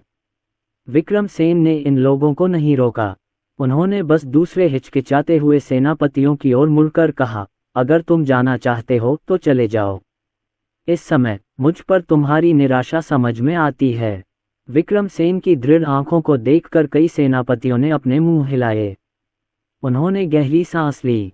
सबसे बुजुर्ग जनरल ने एक ऐसा प्रश्न पूछा जिसने सब कुछ दांव पर लगा दिया। जनरल सेन, हमारे बीच इतने वर्षों की मित्रता को देखते हुए मैं और कुछ नहीं कहूँगा, मैं आपसे सिर्फ एक प्रश्न पूछूंगा। क्या अर्जुन सेन के आने के बाद सब कुछ, चाहे वह भोजन हो या सर्दियों की आपूर्ति, हल हो जाएगा? हाँ। विक्रमसेन की आंखों में असीम विश्वास की चमक थी। उन्हें अपने बेटे के वादे पर कभी संदेह नहीं हुआ। यद्यपि सभी लोग उसके बेटे को नीची दृष्टि से देखते थे, फिर भी एक पिता होने के नाते उसे विश्वास था कि उसका बेटा महान उपलब्धियां हासिल करेगा। उसके आने में कितने दिन बाकी हैं? विक्रमसेन ने अपने होंठ भींचे। 3 दिन। अच्छा। बाकी सेनापतियों को मनचाहा जवाब मिल गया और उन्होंने आखिरी बार विक्रमसेन पर भरोसा करने का फैसला किया। इस बार वे सभी सैनिकों की जान जोखिम में डाल रहे थे। तो 3 दिन, मैं तुम पर और 3 दिन भरोसा करूंगा। यदि 3 दिन के बाद अर्जुन सेन नहीं पहुंचे, जनरल सेन, तो आप इस पूरी सेना के पापी बन जाएंगे। अब कृपया आदेश जारी करें, युद्ध के घोड़ों का वध करें और सैनिकों को ये 3 दिन सहन करने दें, ताकि अर्जुन सेन के आने से पहले ही हमारे सैनिक भूख से न मर जाएं। कृपया जनरल, युद्ध के घोड़ों का वध करें। भोजन के लिए युद्ध के घोड़ों को मारने के लिए सेना को किस हद तक धकेला जाना चाहिए? जब उन्होंने ये शब्द कहे होंगे तो उन्हें कितना दर्द और दुख हुआ होगा। सैनिकों के लिए युद्ध के घोड़े भोजन नहीं थे, वे उनके साथी थे, उनके साथ जीवन और मृत्यु का सामना करने वाले साथी। अब उन्हें आशा की एक किरण पाने के लिए अपने साथियों को मारना पड़ा। अर्जुन सेन, उम्मीद है कि वह निकम्मा व्यक्ति जिसने सभी जनरलों को निराश किया था, इस बार आशा की किरण लेकर आएगा। सिंघानिया देश की राजधानी। लॉर्ड पटेल ने पाया कि उस रात से जब वे दोनों अपने अपने घरों को लौटे, नायर परिवार उनसे कतराने लगा था। यहाँ तक कि जब उन्होंने कृष्णन नायर को चाय और बातचीत के लिए आमंत्रित किया, तो भी उन्होंने विनम्रतापूर्वक मना कर दिया। सबसे दिलचस्प बात यह थी कि नायर परिवार ने कई लोगों को संगठित किया था जो गुप्त रूप से किसी की तलाश कर रहे थे। नायर परिवार को इन दिनों क्या हो गया है? वे ऐसा क्यों व्यवहार कर रहे हैं जैसे वे मुझसे उलझना ही नहीं चाहते? मैंने उन्हें नाराज नहीं किया। लॉर्ड मेहता का इकलौता बेटा खसरे से मर गया, फिर भी नायर परिवार ने कोई प्रतिक्रिया नहीं दिखाई। मुझे याद है नायर परिवार के कृष्णन नायर का दूसरा बेटा भी बीमार लग रहा था। वैसे ये खबर किसने फैलाई? ओह, अब मुझे याद आया। लॉर्ड पटेल ने तुरंत देखा और किसी को इंपीरियल अस्पताल भेजकर उस शाही चिकित्सक को बुलाया जिसने नायर परिवार के दूसरे बेटे का इलाज किया था। आधे घंटे बाद शाही चिकित्सक शीघ्रता से पटेल परिवार के निवास पर पहुंचे। अपने अधीनस्थ को ये कहते हुए सुनकर कि लॉर्ड पटेल ने उन्हें तत्काल बुलाया है, उन्होंने सोचा कि पटेल परिवार के साथ कुछ बड़ी घटना घटी है और वे उनका इलाज करने तथा जान बचाने के लिए उत्सुक थे। लेकिन निवास में प्रवेश करते ही शाही चिकित्सक को एहसास हुआ कि लॉर्ड पटेल के पास उन्हें बुलाने का एक और कारण था। शाही चिकित्सक, मुझे आपसे कुछ पूछना है। आपने पहले कहा था कि नायर परिवार का दूसरा बेटा एक ऐसी बीमारी से पीड़ित है जिसका इलाज मुश्किल है। क्या ये खसरा था? ये सुनकर शाही चिकित्सक का चेहरा पीला पड़ गया। वह अपने सामने रखी चाय भी नहीं पी सका। वह मुंह बिचकाते हुए खड़ा हुआ और बड़ी मुश्किल से बोला, भगवान पटेल, क्या आप मेरे लिए मुश्किलें नहीं बढ़ा रहे हैं? ऐसा कैसे कहा जा सकता है? लॉर्ड पटेल की दमनकारी ठंडी निगाहों का सामना करते हुए, हालांकि दूसरे पक्ष ने कुछ नहीं कहा, शाही चिकित्सक ने इसमें 7 भाग धमकी और 3 भाग सद्भावना देखी। शाही चिकित्सक ने एक पल के लिए तो उलझन में पड़कर आखिरकार सच उगल दिया, ठीक है, मैं आपको बताता हूँ। लॉर्ड पटेल, कृपया इसे मेरे लिए गुप्त रखना, ये बात कभी नहीं फैलनी चाहिए। नायर परिवार के दूसरे बेटे को सचमुच खसरा हो गया। कुछ समय पहले वह गंभीर रूप से बीमार थे, मृत्यु के कगार पर थे। लेकिन अचानक कृष्णन नायर ने मुझे अजीबोगरीब दवाइयों के कई डिब्बे दिए। मैंने नोट पर लिखे निर्देशों का पालन किया और नायर परिवार के दूसरे बेटे को दवा दी। 3 दिनों के भीतर वह पूरी तरह ठीक हो गया। अब नायर परिवार का दूसरा बेटा जीवंत और सक्रिय है और उसमें कोई कमी नहीं है, बिल्कुल एक सामान्य व्यक्ति की तरह। क्या ये खबर धरती हिला देने वाली थी। लॉर्ड पटेल उछल पड़े, उनके चेहरे पर रंगों का बहुरूपदर्शक था। काफी देर बाद आखिरकार उन्होंने अपने दिल के सदमे को दबाया और धीरे से बैठ गए। उसने गहरी सांस ली और शाही चिकित्सक से फिर पूछा, तो फिर वह चमत्कारी औषधि क्या थी? शाही चिकित्सक ने अपना सिर हिलाया, मुझे भी नहीं पता। सच कहूं तो वह चीज़ एक चौकोर डिब्बे में थी जिस पर कुछ लिखा था जिसे मैं समझ नहीं पाया, और मेरे लिए छोड़े गए निर्देश नोट के अनुसार उस पर इंजेक्शन नाम की कोई चीज़ भी थी। उस चीज़ को बच्चों का टीका कहा जाता है। इस टीके को लगाने के बाद नायर परिवार के दूसरे बेटे को सभी संक्रामक रोग नुकसान नहीं पहुंचाएंगे, और इसके अलावा ज्वरनाशक और कुछ प्रकार की लिन जैसी चीज़ें भी हैं। बस ये कुछ चीज़ें वयस्कता तक उसके सुरक्षित और रोग मुक्त विकास को सुनिश्चित कर सकती हैं। भिन्न-भिन्नाहट। इन संदेशों से लॉर्ड पटेल का सिर भिन्न-भिन्ना उठा। वह अजीब शब्द वैक्सीन को नहीं समझता था, लेकिन वह एंटीपायरेटिक को जानता था और वह संक्रामक रोगों को भी जानता था। भगवान ही जानता है कि सिंघानिया देश में ये बीमारियां कितनी भयावह थीं। कितने लड़के तेज बुखार से, महामारी से, संक्रमण से मर गए। केवल कुलीन परिवारों के बच्चों की जीवित रहने की दर थोड़ी अधिक थी, लेकिन फिर भी जब उन्हें किसी लाइलाज बीमारी का सामना करना पड़ता है तो वे मर जाते हैं। लॉर्ड मेहता के 4 महीने के बेटे की तरह। गाड़ी तैयार करो, गाड़ी तैयार करो, मुझे अब मेहता परिवार के पास जाना है। जब से मेहता परिवार के युवा मास्टर का निधन हुआ है, हवेली कभी कभी शोक की चीखों से भर जाती है। मेरा बेटा, ओह मेरा बेटा। मैडम मेहता ने अपनी छाती पकड़ ली, उनका दिल इतना दुख रहा था कि वह सांस नहीं ले पा रही थीं। इस क्षण भी वह अपने बेटे की मृत्यु के तथ्य को स्वीकार नहीं कर पा रही थी। लॉर्ड मेहता का दुख उनके हृदय में गहराई तक दबा हुआ था और उनके आधे से अधिक बाल सफ़ेद हो चुके थे। वह विचारों में खोया हुआ शून्य भाव से देखता रहा, उसकी निगाहें उसके बेटे के पालने पर टिकी थीं। अचानक एक नौकर लॉर्ड पटेल को जल्दी से अंदर ले गया। अपने दोस्त को कुछ ही दिनों में 10 साल बूढ़ा होते देख लॉर्ड पटेल के दिल में एक हल्का सा दर्द और कड़वाहट सी महसूस हुई। भगवान मेहता, किसी की आवाज़ सुनकर लॉर्ड मेहता ने अपनी आंखें उठाईं और लॉर्ड पटेल की ओर आश्चर्य से देखने लगे। जब तक दूसरे पक्ष ने ऐसे शब्द नहीं कहे जो उसकी आत्मा को छू गए, तब तक उसका ध्यान भगवान मेहता की आंखों पर वापस नहीं गया और वह अचानक उससे बाहर आ गया। वह अपनी सीट से उठ खड़ा हुआ। आपने क्या कहा? मैंने कहा। लॉर्ड पटेल ने गंभीर भाव से यह चौंकाने वाली खबर सुनाई। नायर परिवार के दूसरे बेटे को भी खसरा हो गया था और वह लगभग मर ही गया था, लेकिन अंततः कुछ दवाइयों के डिब्बों ने उसे बचा लिया। ये खबर मुझे इंपीरियल अस्पताल से मिली है। अब नायर परिवार का दूसरा बेटा जीवित है और पूरी तरह स्वस्थ है। उसे कोई नुकसान नहीं पहुंचा है और उसे कोई दुष्प्रभाव भी नहीं हुआ है। ये सब उन जीवन रक्षक दवाओं के कारण है। जीवन रक्षक दवा। मैडम मेहता ने भावशून्य भाव से अपना सिर उठाया। उनका रोना बंद हो गया। इस दुनिया में ऐसी कोई जीवन रक्षक दवा कैसे हो सकती है जो किसी महामारी का इलाज कर सके? यहाँ तक कि इंपीरियल अस्पताल भी इस बीमारी के खिलाफ शक्तिहीन था। रुको, क्या ये खबर इंपीरियल अस्पताल से थी? ये दवा कहाँ से आई? लॉर्ड मेहता कांप उठे। यह उत्तेजना से नहीं, बल्कि अविश्वास से था।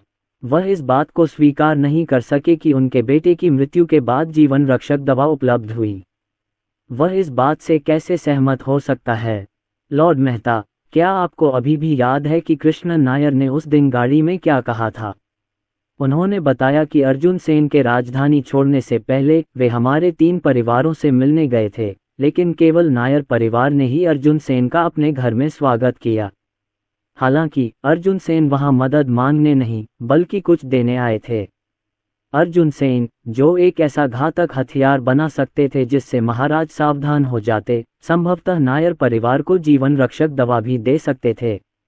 इन शब्दों से अधिक चौंकाने वाली बात और क्या हो सकती है? एक भिनभिनाहट ध्वनि। लॉर्ड मेहता को लगा कि उनकी दृष्टि धुंधली हो गई है और वे अचानक अपनी कुर्सी पर वापस गिर पड़े। मैडम मेहता, जो रोने से लाल आंखों के साथ पास में खड़ी थीं, हौंफने लगी और उनका रुमाल उनके हाथ से फिसलकर जमीन पर गिर गया। उस दिन अर्जुन सेन के आने की बात उसके दिमाग में कौंध गई। जब नौकर ने खबर दी तो उसने कहा, अर्जुन सेन को एक ज़रूरी काम था और उसे हवेली में आने की ज़रूरत नहीं थी, बस कहीं मिलना था। तो उस दिन यह असंभव है। हाँ, ये कैसे हो सकता है? मैडम मेहता ही थी जो इस तथ्य को सबसे कम स्वीकार कर सकी, क्योंकि उस दिन वही थी जिन्होंने अर्जुन सेन को तिरस्कार और दृढ़ता से कहा था कि दफा हो जाओ। वही थी जिन्हें यकीन था कि सेन परिवार को बहुत बड़ी मुसीबत का सामना करना पड़ेगा, और उन्होंने बार बार अपने पति से आग्रह किया था कि वे अर्जुन सेन को अंदर न आने दें ताकि सेन परिवार के जाल में न फंसें। लेकिन अब उसने क्या सुना? उसने सुना कि नायर परिवार का दूसरा बेटा, जिसे भी खसरा हुआ था, ठीक हो गया है। और यह ठीक उसी समय की बात है जब अर्जुन सेन यहाँ आए थे। कोई व्यक्ति। लॉर्ड मेहता के चेहरे का रंग फिर उड़ गया। उनके हाथ बेकाबू होकर कांपने लगे और उन्होंने खुद को शांत करने की कोशिश की, खुद से कहा कि ऐसा नहीं हो सकता। वह जीवन रक्षक दवा जरूर अर्जुन सेन ने नहीं दी होगी। वह चाहेंगे कि कोई और छिपा हुआ कारण हो। जाओ, साइड गेट पर गार्ड को बुलाओ। कुछ मिनटों की चिंताजनक प्रतीक्षा के दौरान उस दिन का गार्ड अंदर आया। कमरे में प्रवेश करते ही दमनकारी और निम्न वातावरण को महसूस करते हुए गार्ड के दिल में एक बुरा पूर्वाभास पैदा हो गया। उस दिन जब यंग मास्टर सेन आए थे तो आप साइड गेट की रखवाली कर रहे थे, है ना? जी महाराज। अब मुझे उस दिन जो कुछ भी हुआ था उसका पूरा ब्यौरा तुरंत बताओ, एक भी शब्द छोड़े बिना, कुछ भी न छूटने दो। उसके हाव भाव और लहजे सहित लॉर्ड मेहता ने मुट्ठियां भींचते हुए पूछा। गार्ड ने कुछ भी छिपाने का साहस नहीं किया। उन्होंने तुरंत ही उस दिन अर्जुन सेन की यात्रा का पूरा विवरण शब्दशः सुना दिया। विशेषकर अर्जुन सेन द्वारा साइड गेट से बाहर निकलते समय ठंडी हंसी के साथ कहे गए शब्द, जिनका गार्ड ने स्पष्ट वर्णन किया। यंग मास्टर सेन ने मेरे शब्द सुनने के बाद कहा, मेहता परिवार की दहलीज बहुत ऊंची है। यह अब ऐसी जगह नहीं है जहां मेरे जैसे निकम्मे व्यक्ति, जो गिरने ही वाला है, प्रवेश करने के योग्य हो। चूंकि यही मामला है, ये दवाएं महामारी का इलाज कर सकती हैं, उन्हें न भेजना ही ठीक है। अब से मेरे सेन परिवार और मेहता परिवार के बीच कोई लेन देन नहीं होगा। महाराज, बस इतना ही। ये शब्द कहकर युवा मास्टर सेन अपनी गाड़ी में सवार होकर चले गए। दवाइयाँ जो महामारी का इलाज कर सकती हैं। महामारी का इलाज। धप धप धप। मेहता परिवार के दंपत्ति की कनपटियां जोर से धड़क उठीं, उनकी दृष्टि धुंधली हो गई और दर्द की एक लहर उनके शरीर की हर नस में दौड़ गई। उन्होंने अपनी छाती पकड़ ली, गहरी सांसें लीं, फिर गहरी सांसें छोड़ीं। एक क्षण के लिए भगवान मेहता को लगा कि उनकी पांचों इंद्रियां सारी संवेदना खो बैठी हैं। उसकी दृष्टि धुंधली हो गई और उसके कानों में खोखली आवाज गूंजने लगी। वह दशकों से जीवित थे और अपने जीवन में उन्होंने कभी इतना खेद और दुख महसूस नहीं किया था। पास खड़े लॉर्ड पटेल पुष्टिकरण की मांग करते हुए बहुत घबरा गए और समझकर बुदबुदाए, ये वास्तव में अर्जुन सेन द्वारा दिया गया था। हा हा हा हा हा। लॉर्ड मेहता ने ये सोचते हुए अचानक हंसी, कांपते हुए और टूटते हुए। उन्होंने अपने हाथों की ओर देखा, फिर जोर से खुद को थप्पड़ मारा। हा हा हा। मुझे स्वर्ग के अन्याय पर बहुत गुस्सा आ रहा है। इसने मुझे बड़ी मुश्किल से एक अनमोल बेटा दिया, लेकिन 4 महीने से भी कम समय में उसे वापस ले लिया। लेकिन अंत में स्वर्ग ने मुझे बताया कि यह मैं ही था, मैंने ही उसे व्यक्तिगत रूप से मारा था। हे भगवान, मैंने क्या किया? मेरा बेटा अभी बहुत छोटा था, कुछ समय पहले ही उसका 100 दिन का भोज समाप्त हुआ था और मैंने व्यक्तिगत रूप से दी गई जीवन रक्षक दवा को अस्वीकार कर दिया, क्योंकि मुझे सेन परिवार के साथ थोड़ा भी उलझने का डर था। लॉर्ड मेहता ने अपनी छाती जोर से पीट ली। केवल शारीरिक पीड़ा ही उसके हृदय में चाकू के समान आत्मग्लानि और अपराध बोध को कम कर सकती थी। अगर उस दिन उसने अपनी मैडम की बात नहीं सुनी होती, अपनी सुरक्षा के बारे में नहीं सोचा होता। लेकिन इसके बजाय 2 परिवारों के बीच संबंधों को देखते हुए अर्जुन सेन का स्वागत किया गया। क्या उनका इकलौता बेटा नहीं मर गया होगा? कुतिया, ये सब आप ही हैं। लॉर्ड मेहता दुखी होकर उठ खड़े हुए और मैडम मेहता को, जो स्वयं भी पश्चाताप में रो रही थीं, लात मारकर जमीन पर गिरा दिया और उन्हें कई थप्पड़ मारे। यदि आपने मुझे बार बार यह न बताया होता कि अर्जुन सेन शरण लेने आए हैं, वह मुझसे विक्रम सेन के लिए महान हॉल में वकालत करने के लिए कहना चाहते होंगे। अगर आपको मेहता परिवार को फंसाने का डर नहीं होता तो मेरा बेटा कैसे मरता? पूरा वांग हवेली हृदय विदारक चीखों से गूंज उठा। अगर मेहता परिवार को एक और मौका दिया जाता, वे निश्चित रूप से अर्जुन सेन को फिर से नहीं भगाएंगे। वे निश्चित रूप से अर्जुन सेन का हवेली में स्वागत करेंगे, भले ही उसने उनके लिए कुछ अनुरोध किया हो। इससे क्या फर्क पड़ता है? परिवार का भरण पोषण करने वाले इकलौते बेटे के लिए फंसने से क्या डरना था? लेकिन सब कुछ चला गया था। लॉर्ड मेहता के अपना दुख प्रकट करने के बाद ही लॉर्ड पटेल ने आत्म मजाक करते हुए कहा, मैं गलत था, बहुत गलत। उस दिन मैंने अर्जुन सेन को अपनी जागीर में आने से भी मना कर दिया था। मैंने कभी नहीं सोचा था कि बात यहाँ तक पहुँच जाएगी, लेकिन अब पछताने का कोई फायदा नहीं है। हमें सोचना चाहिए कि आगे क्या करना है। क्या होगा अगर, और मेरा मतलब है क्या होगा अगर अर्जुन सेन उन घातक हथियारों के साथ लिटुओ काउंटी की घेराबंदी तोड़ने में कामयाब हो जाए और विक्रम सेन से फिर मिल जाए? क्या सिंघानिया देश में स्थिति बदल जाएगी? लॉर्ड मेहता ने कमजोरी से अपना सिर ढक लिया। वास्तविकता को अनिच्छापूर्वक स्वीकार करने में उसे काफी समय लगा। अपने मित्र की बातें सुनकर लॉर्ड मेहता ने कड़वी और हताश मुस्कान के साथ कहा, आप सेन परिवार के साथ संबंध सुधारने के बारे में नहीं सोच रहे हैं, है ना? अर्जुन सेन ने बहुत सारे भयानक खजाने खोज निकाले हैं, चाहे वे घातक हथियार हों या प्लेग की दवा। एक बार उजागर हो जाने पर उनमें से प्रत्येक महाराज के लिए खतरा बन जाएगा। क्या आपको डर है कि अर्जुन सेन सचमुच स्थिति बदल देंगे और फिर हमसे हिसाब बराबर करने वापस आओगे? लॉर्ड पटेल ने गंभीर भाव से सिर हिलाया। यदि वे घातक हथियार वास्तव में उतने ही भयानक होते जितना कि वार्डन ने बताया था, तो लिटुओ काउंटी के 8000 कुलीन सैनिक अर्जुन सेन को नहीं रोक पाते। जब उन्हें रोका नहीं जा सका तो अर्जुन सेन बॉर्डर पास वापस लौट आए। बॉर्डर पास की सेना के पास ऐसे घातक हथियार होंगे जिनसे एक व्यक्ति 100 लोगों से लड़ सकता है। इन घातक हथियारों के साथ अनाज या सर्दियों की आपूर्ति के बिना भी वे उन पर कब्जा कर सकते हैं। शायद थोड़ा सा धक्का देने पर वे हवा के साथ ऊपर उठ सकते हैं। लॉर्ड मेहता को वास्तविकता को स्वीकार करने के लिए मजबूर किया गया ताकि वह स्वयं को थोड़ा बेहतर महसूस कर सकें तथा अपने बेटे की मौत के प्रति घृणा का कुछ हिस्सा अर्जुन सेन पर डाल सकें। वह अपने बेटे की मौत के पीछे का मास्टरमाइंड था, लेकिन अर्जुन सेन भी जिम्मेदारी से मुक्त नहीं था। अगर अर्जुन सेन ने जीवन रक्षक प्लेग की दवा पहले ही बता दी होती तो उन्हें अपने घर पर मना कैसे किया जा सकता था। आखिरकार अर्जुन सेन ही ईमानदार नहीं थे। लॉर्ड मेहता ने उदास भाव से खिड़की से बाहर देखा, व्यंग्य करते हुए और सिर हिलाते हुए कहा, इसके बारे में सोचना भी मत। अर्जुन सेन बॉर्डर पास तक वापस नहीं जा सकेगा। 8000 विशिष्ट सैनिक 20 से अधिक लोगों के विरुद्ध उसे थकाकर ही मौत के घाट उतार सकते हैं। अगर उसके पास जानलेवा हथियार भी हों तो क्या होगा? उन्हें इस्तेमाल करने के लिए अभी भी लोगों की ज़रूरत है। उसकी महिमा यहीं समाप्त होती है। उसके पास बॉर्डर पास तक जिंदा पहुंचने की क्षमता नहीं है। तथापि जैसे ही ये शब्द पढ़े, दरवाजे के बाहर से बटलर की आवाज़ सुनाई दी, महाराज, शाही महल से समाचार। लेटुओ काउंटी के 8000 कुलीन सैनिकों ने अर्जुन सेन को घेर लिया और उन पर हमला कर दिया, लेकिन उसने उन्हें मात दे दी और उन्हें मार डाला। उसने 4 लाख पिकुल अनाज जला दिया, 8000 कुलीन सैनिकों को अन्न भंडार के पास फंसा दिया, चारों ओर घातक हथियार गाड़ दिए और पूरे इलाके को ईंधन से भर दिया। प्रत्येक 100 मीटर आगे बढ़ने पर एक घातक हथियार फटता था, जिससे कोई भी जीवित नहीं बचता था। कई प्रयासों के बाद झेंग जियांग जनरल को टुकड़े टुकड़े कर दिया गया, जिससे कोई हड्डी नहीं बची और विभिन्न जनरलों ने फिर से जल्दबाजी में काम करने की हिम्मत नहीं की।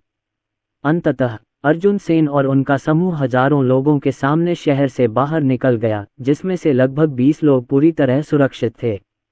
लॉर्ड मेहता, जिनकी पुतलियां टूटने वाली थीं, लॉर्ड पटेल अचंभित होकर बोले। उनके चेहरे दर्द से जल उठे।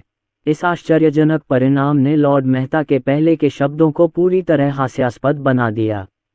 2 जोड़ी भयभीत आंखें मिलीं, दोनों को एक दूसरे की पुतलियों में अविश्वास दिखाई दे रहा था। वे कल्पना भी कर सकते थे कि जिन लुवान हॉल में बैठे यान के सम्राट कितने क्रोधित होंगे। यान का सम्राट बहुत क्रोधित हुआ। वह ठंड से कांप रहा था, उसकी सांसें तेज चल रही थीं। कचरा, कचरा, तुम सब कूड़ा हो। 8000 कुलीन सैनिक एक अर्जुन सेन को भी नहीं रोक सके और आपने उसे अपने सामने ही शहर से बाहर जाने दिया। लेटुओ काउंटी के डिप्टी जनरल कांपते हुए हॉल में घुटनों के बल बैठ गए। उनका सिर गर्दन में धंसा हुआ था। महाराज, ऐसा नहीं है कि यह विनम्र जनरल और अन्य लोग अयोग्य हैं, लेकिन अर्जुन सेन के घातक हथियार वास्तव में भयानक हैं। सैनिकों को तो पता ही नहीं चला कि क्या हुआ। उन्होंने बस एक विस्फोट सुना और फिर वे सभी दुखद रूप से मर गए। जब उन घातक हथियारों को ईंधन से बुझाया जाता तो वे तुरंत भीषण आग भड़का देते। आग के घेरे में बचे सैनिक जिंदा जल जाते। सबसे ज्यादा निराशा की बात यह है कि इस विनम्र जनरल को यह भी नहीं पता कि जमीन के नीचे कितने घातक हथियार दबे पड़े हैं। यह विनम्र जनरल शेष 6000 से अधिक सैनिकों को मृत्यु की ओर कूच करने नहीं दे सकता, जबकि वे जानते हैं कि यह निरर्थक है। डिप्टी जनरल ने भारी स्वर में समझाया। यान के सम्राट को ये बहाने सुनने की जरा भी इच्छा नहीं हुई। उन्होंने सीधे हाथ हिलाया और किसी ने तुरंत आगे बढ़कर डिप्टी जनरल को घसीट कर ले जाने की कोशिश की। ये केवल तब हुआ जब हॉल के बाहर से चीखें गूंजने लगीं। तब यान के सम्राट की छाती में दमनकारी क्यूई थोड़ा कम हो गया। लेकिन जैसे ही यान के सम्राट ने अर्जुन सेन के हाथों में घातक हथियारों के बारे में सोचा और यह कि अर्जुन सेन जल्द ही विक्रम सेन के साथ मुलाकात करने के लिए सीमा दर्रे पर पहुंच जाएगा, उसका दिल धड़कने लगा और उस अशुभ और बेचैन करने वाले पूर्वाभास को दबाना असंभव था। अचानक यान के सम्राट ने अपना सिर उठाया और युवराज की ओर देखा, जो सिर झुकाए हुए चुप था। आपने पिछली बार हमसे मिस वर्मा की जान बख्शने के लिए कहा था। युवराज जल्दी ही अपनी उदास और अनिच्छुक भावनाओं से उबर गए और धीरे से बोले, पिता सम्राट, रिया वर्मा अर्जुन सेन की प्रेमिका है। पूरी राजधानी जानती है कि अर्जुन सेन उसे अपने प्राणों से भी अधिक मूल्यवान समझता है। आपका बेटा पहले भी अप्रत्याशित परिस्थितियों से डरता था, इसीलिए मैंने आपसे उसे जीवित रखने के लिए कहा था। रिया वर्मा के साथ अर्जुन सेन को निश्चित रूप से खतरा होगा। यान के सम्राट ने ये शब्द सुनते हुए अपनी आंखें सिकोड़ लीं। उनकी तर्जनी और अंगूठा विचार कर रहे थे। सम्राट के रूप में उन्होंने इस बारे में बहुत कुछ सुना था कि पिछले 3 वर्षों में अर्जुन सेन रिया वर्मा के प्रति कितने समर्पित थे। हालांकि उन्हें विशेष जानकारी नहीं थी, केवल सामान्य विचार ही पता था। कुछ समय बाद यान के सम्राट ने गंभीर भाव से पूछा, अर्जुन सेन रिया वर्मा के लिए किस हद तक जा सकता है? पिछले 3 वर्षों में रिया वर्मा के प्रति अर्जुन सेन के सम्मान के आधार पर आपका बेटा सोचता है। भले ही रिया वर्मा 2 आंसू बहाए, अर्जुन सेन उसके लिए सब कुछ जोखिम में डाल देगा, भले ही वह जीवन मरण के संकट में पड़ जाए। जहां तक पिछले महीने अर्जुन सेन द्वारा रिया वर्मा को छोड़ने और सार्वजनिक रूप से अपमानित करने का सवाल है, तो ये केवल इस डर से किया गया था कि सेन परिवार के कार्यों से वर्मा परिवार भी फंस जाएगा। वह रिया वर्मा के लिए कदम दर कदम रणनीति बना सकते हैं, जिससे पता चलता है कि वह उनसे कितना प्यार करते हैं। अगर अर्जुन सेन ने ये शब्द सुने होते तो शायद वह तब तक हंसते जब तक उनके दांतों से खून नहीं निकल आता। फंसाना, कितना प्यार! अगर व्यवस्था ने गलत निशाना न चुना होता तो क्या वह 3 साल तक इतना दयनीय और विनम्र बना रहता? क्या उसकी सबसे बड़ी बहन निशा सेन, जो कभी उससे सबसे ज्यादा प्यार करती थी, उससे पूरी तरह निराश होकर यूं ही कहीं दूर शादी कर लेती? हो सकता है कि अब तक वह दुनिया पर राज कर रहा हो। अच्छा, कई विवरण पूछने के बाद यान के सम्राट को वह उत्तर मिल गया जो वह चाहते थे और उन्होंने तुरंत एक आदेश जारी किया। हमने सुना है कि यंग मास्टर गुप्ता लंबे समय से रिया वर्मा की प्रशंसा करते हैं और अर्जुन सेन के सबसे नफरत वाले रोमांटिक प्रतिद्वंद्वी हैं। एक शाही फरमान जारी करें। युवा मास्टर गुप्ता और रिया वर्मा की शादी आधे महीने में हो जाएगी। अर्जुन सेन रिया वर्मा को बहुत महत्व देते हैं, यहाँ तक कि कई बार उनके लिए अपनी जान भी गंवा चुके हैं। अगर हम उनकी सबसे प्रिय महिला की शादी उनकी सबसे नफरत भरी रोमांटिक प्रतिद्वंदी से करवा दें तो उन्हें असहनीय दर्द होगा और रातों की नींद हराम हो जाएगी। शादी के दिन अर्जुन सेन निश्चित रूप से रिया वर्मा को बचाने के लिए व्यक्तिगत रूप से राजधानी आएंगे। उन पिछले उदाहरणों के साथ यान के सम्राट को बिल्कुल विश्वास नहीं था कि अर्जुन सेन इस तरह का अपमान सहन कर सकता है। न ही वह यह मानता था कि अर्जुन सेन रिया वर्मा की शादी को चुपचाप देखेगा। ये जानते हुए भी कि यह एक जाल है, फिर क्या? रिया वर्मा के लिए अर्जुन सेन के प्यार के साथ, भले ही यह एक मृत अंत हो, वह मूर्ख रिया वर्मा को दूर करने के लिए कदम दर कदम पीछे हट जाएगा। खासकर जब रिया वर्मा को पता चला कि यान के सम्राट ने उसे यंग मास्टर गुप्ता से शादी करने का आदेश दिया है। वह रोई और तमाशा बनाया, दिल टूटकर रोई और तुरंत मनीषा की बात मानकर अर्जुन सेन को पत्र लिखने लगी। अर्जुन सेन, बूहू, महाराज मेरी शादी उस मोटे सुअर से करवाना चाहते हैं और उन्होंने मुझे कैद भी कर रखा है। मैं नहीं चाहती, मैं नहीं चाहती, मैं नहीं चाहती। जल्दी से वापस आओ और मुझे बचाओ, बूहू।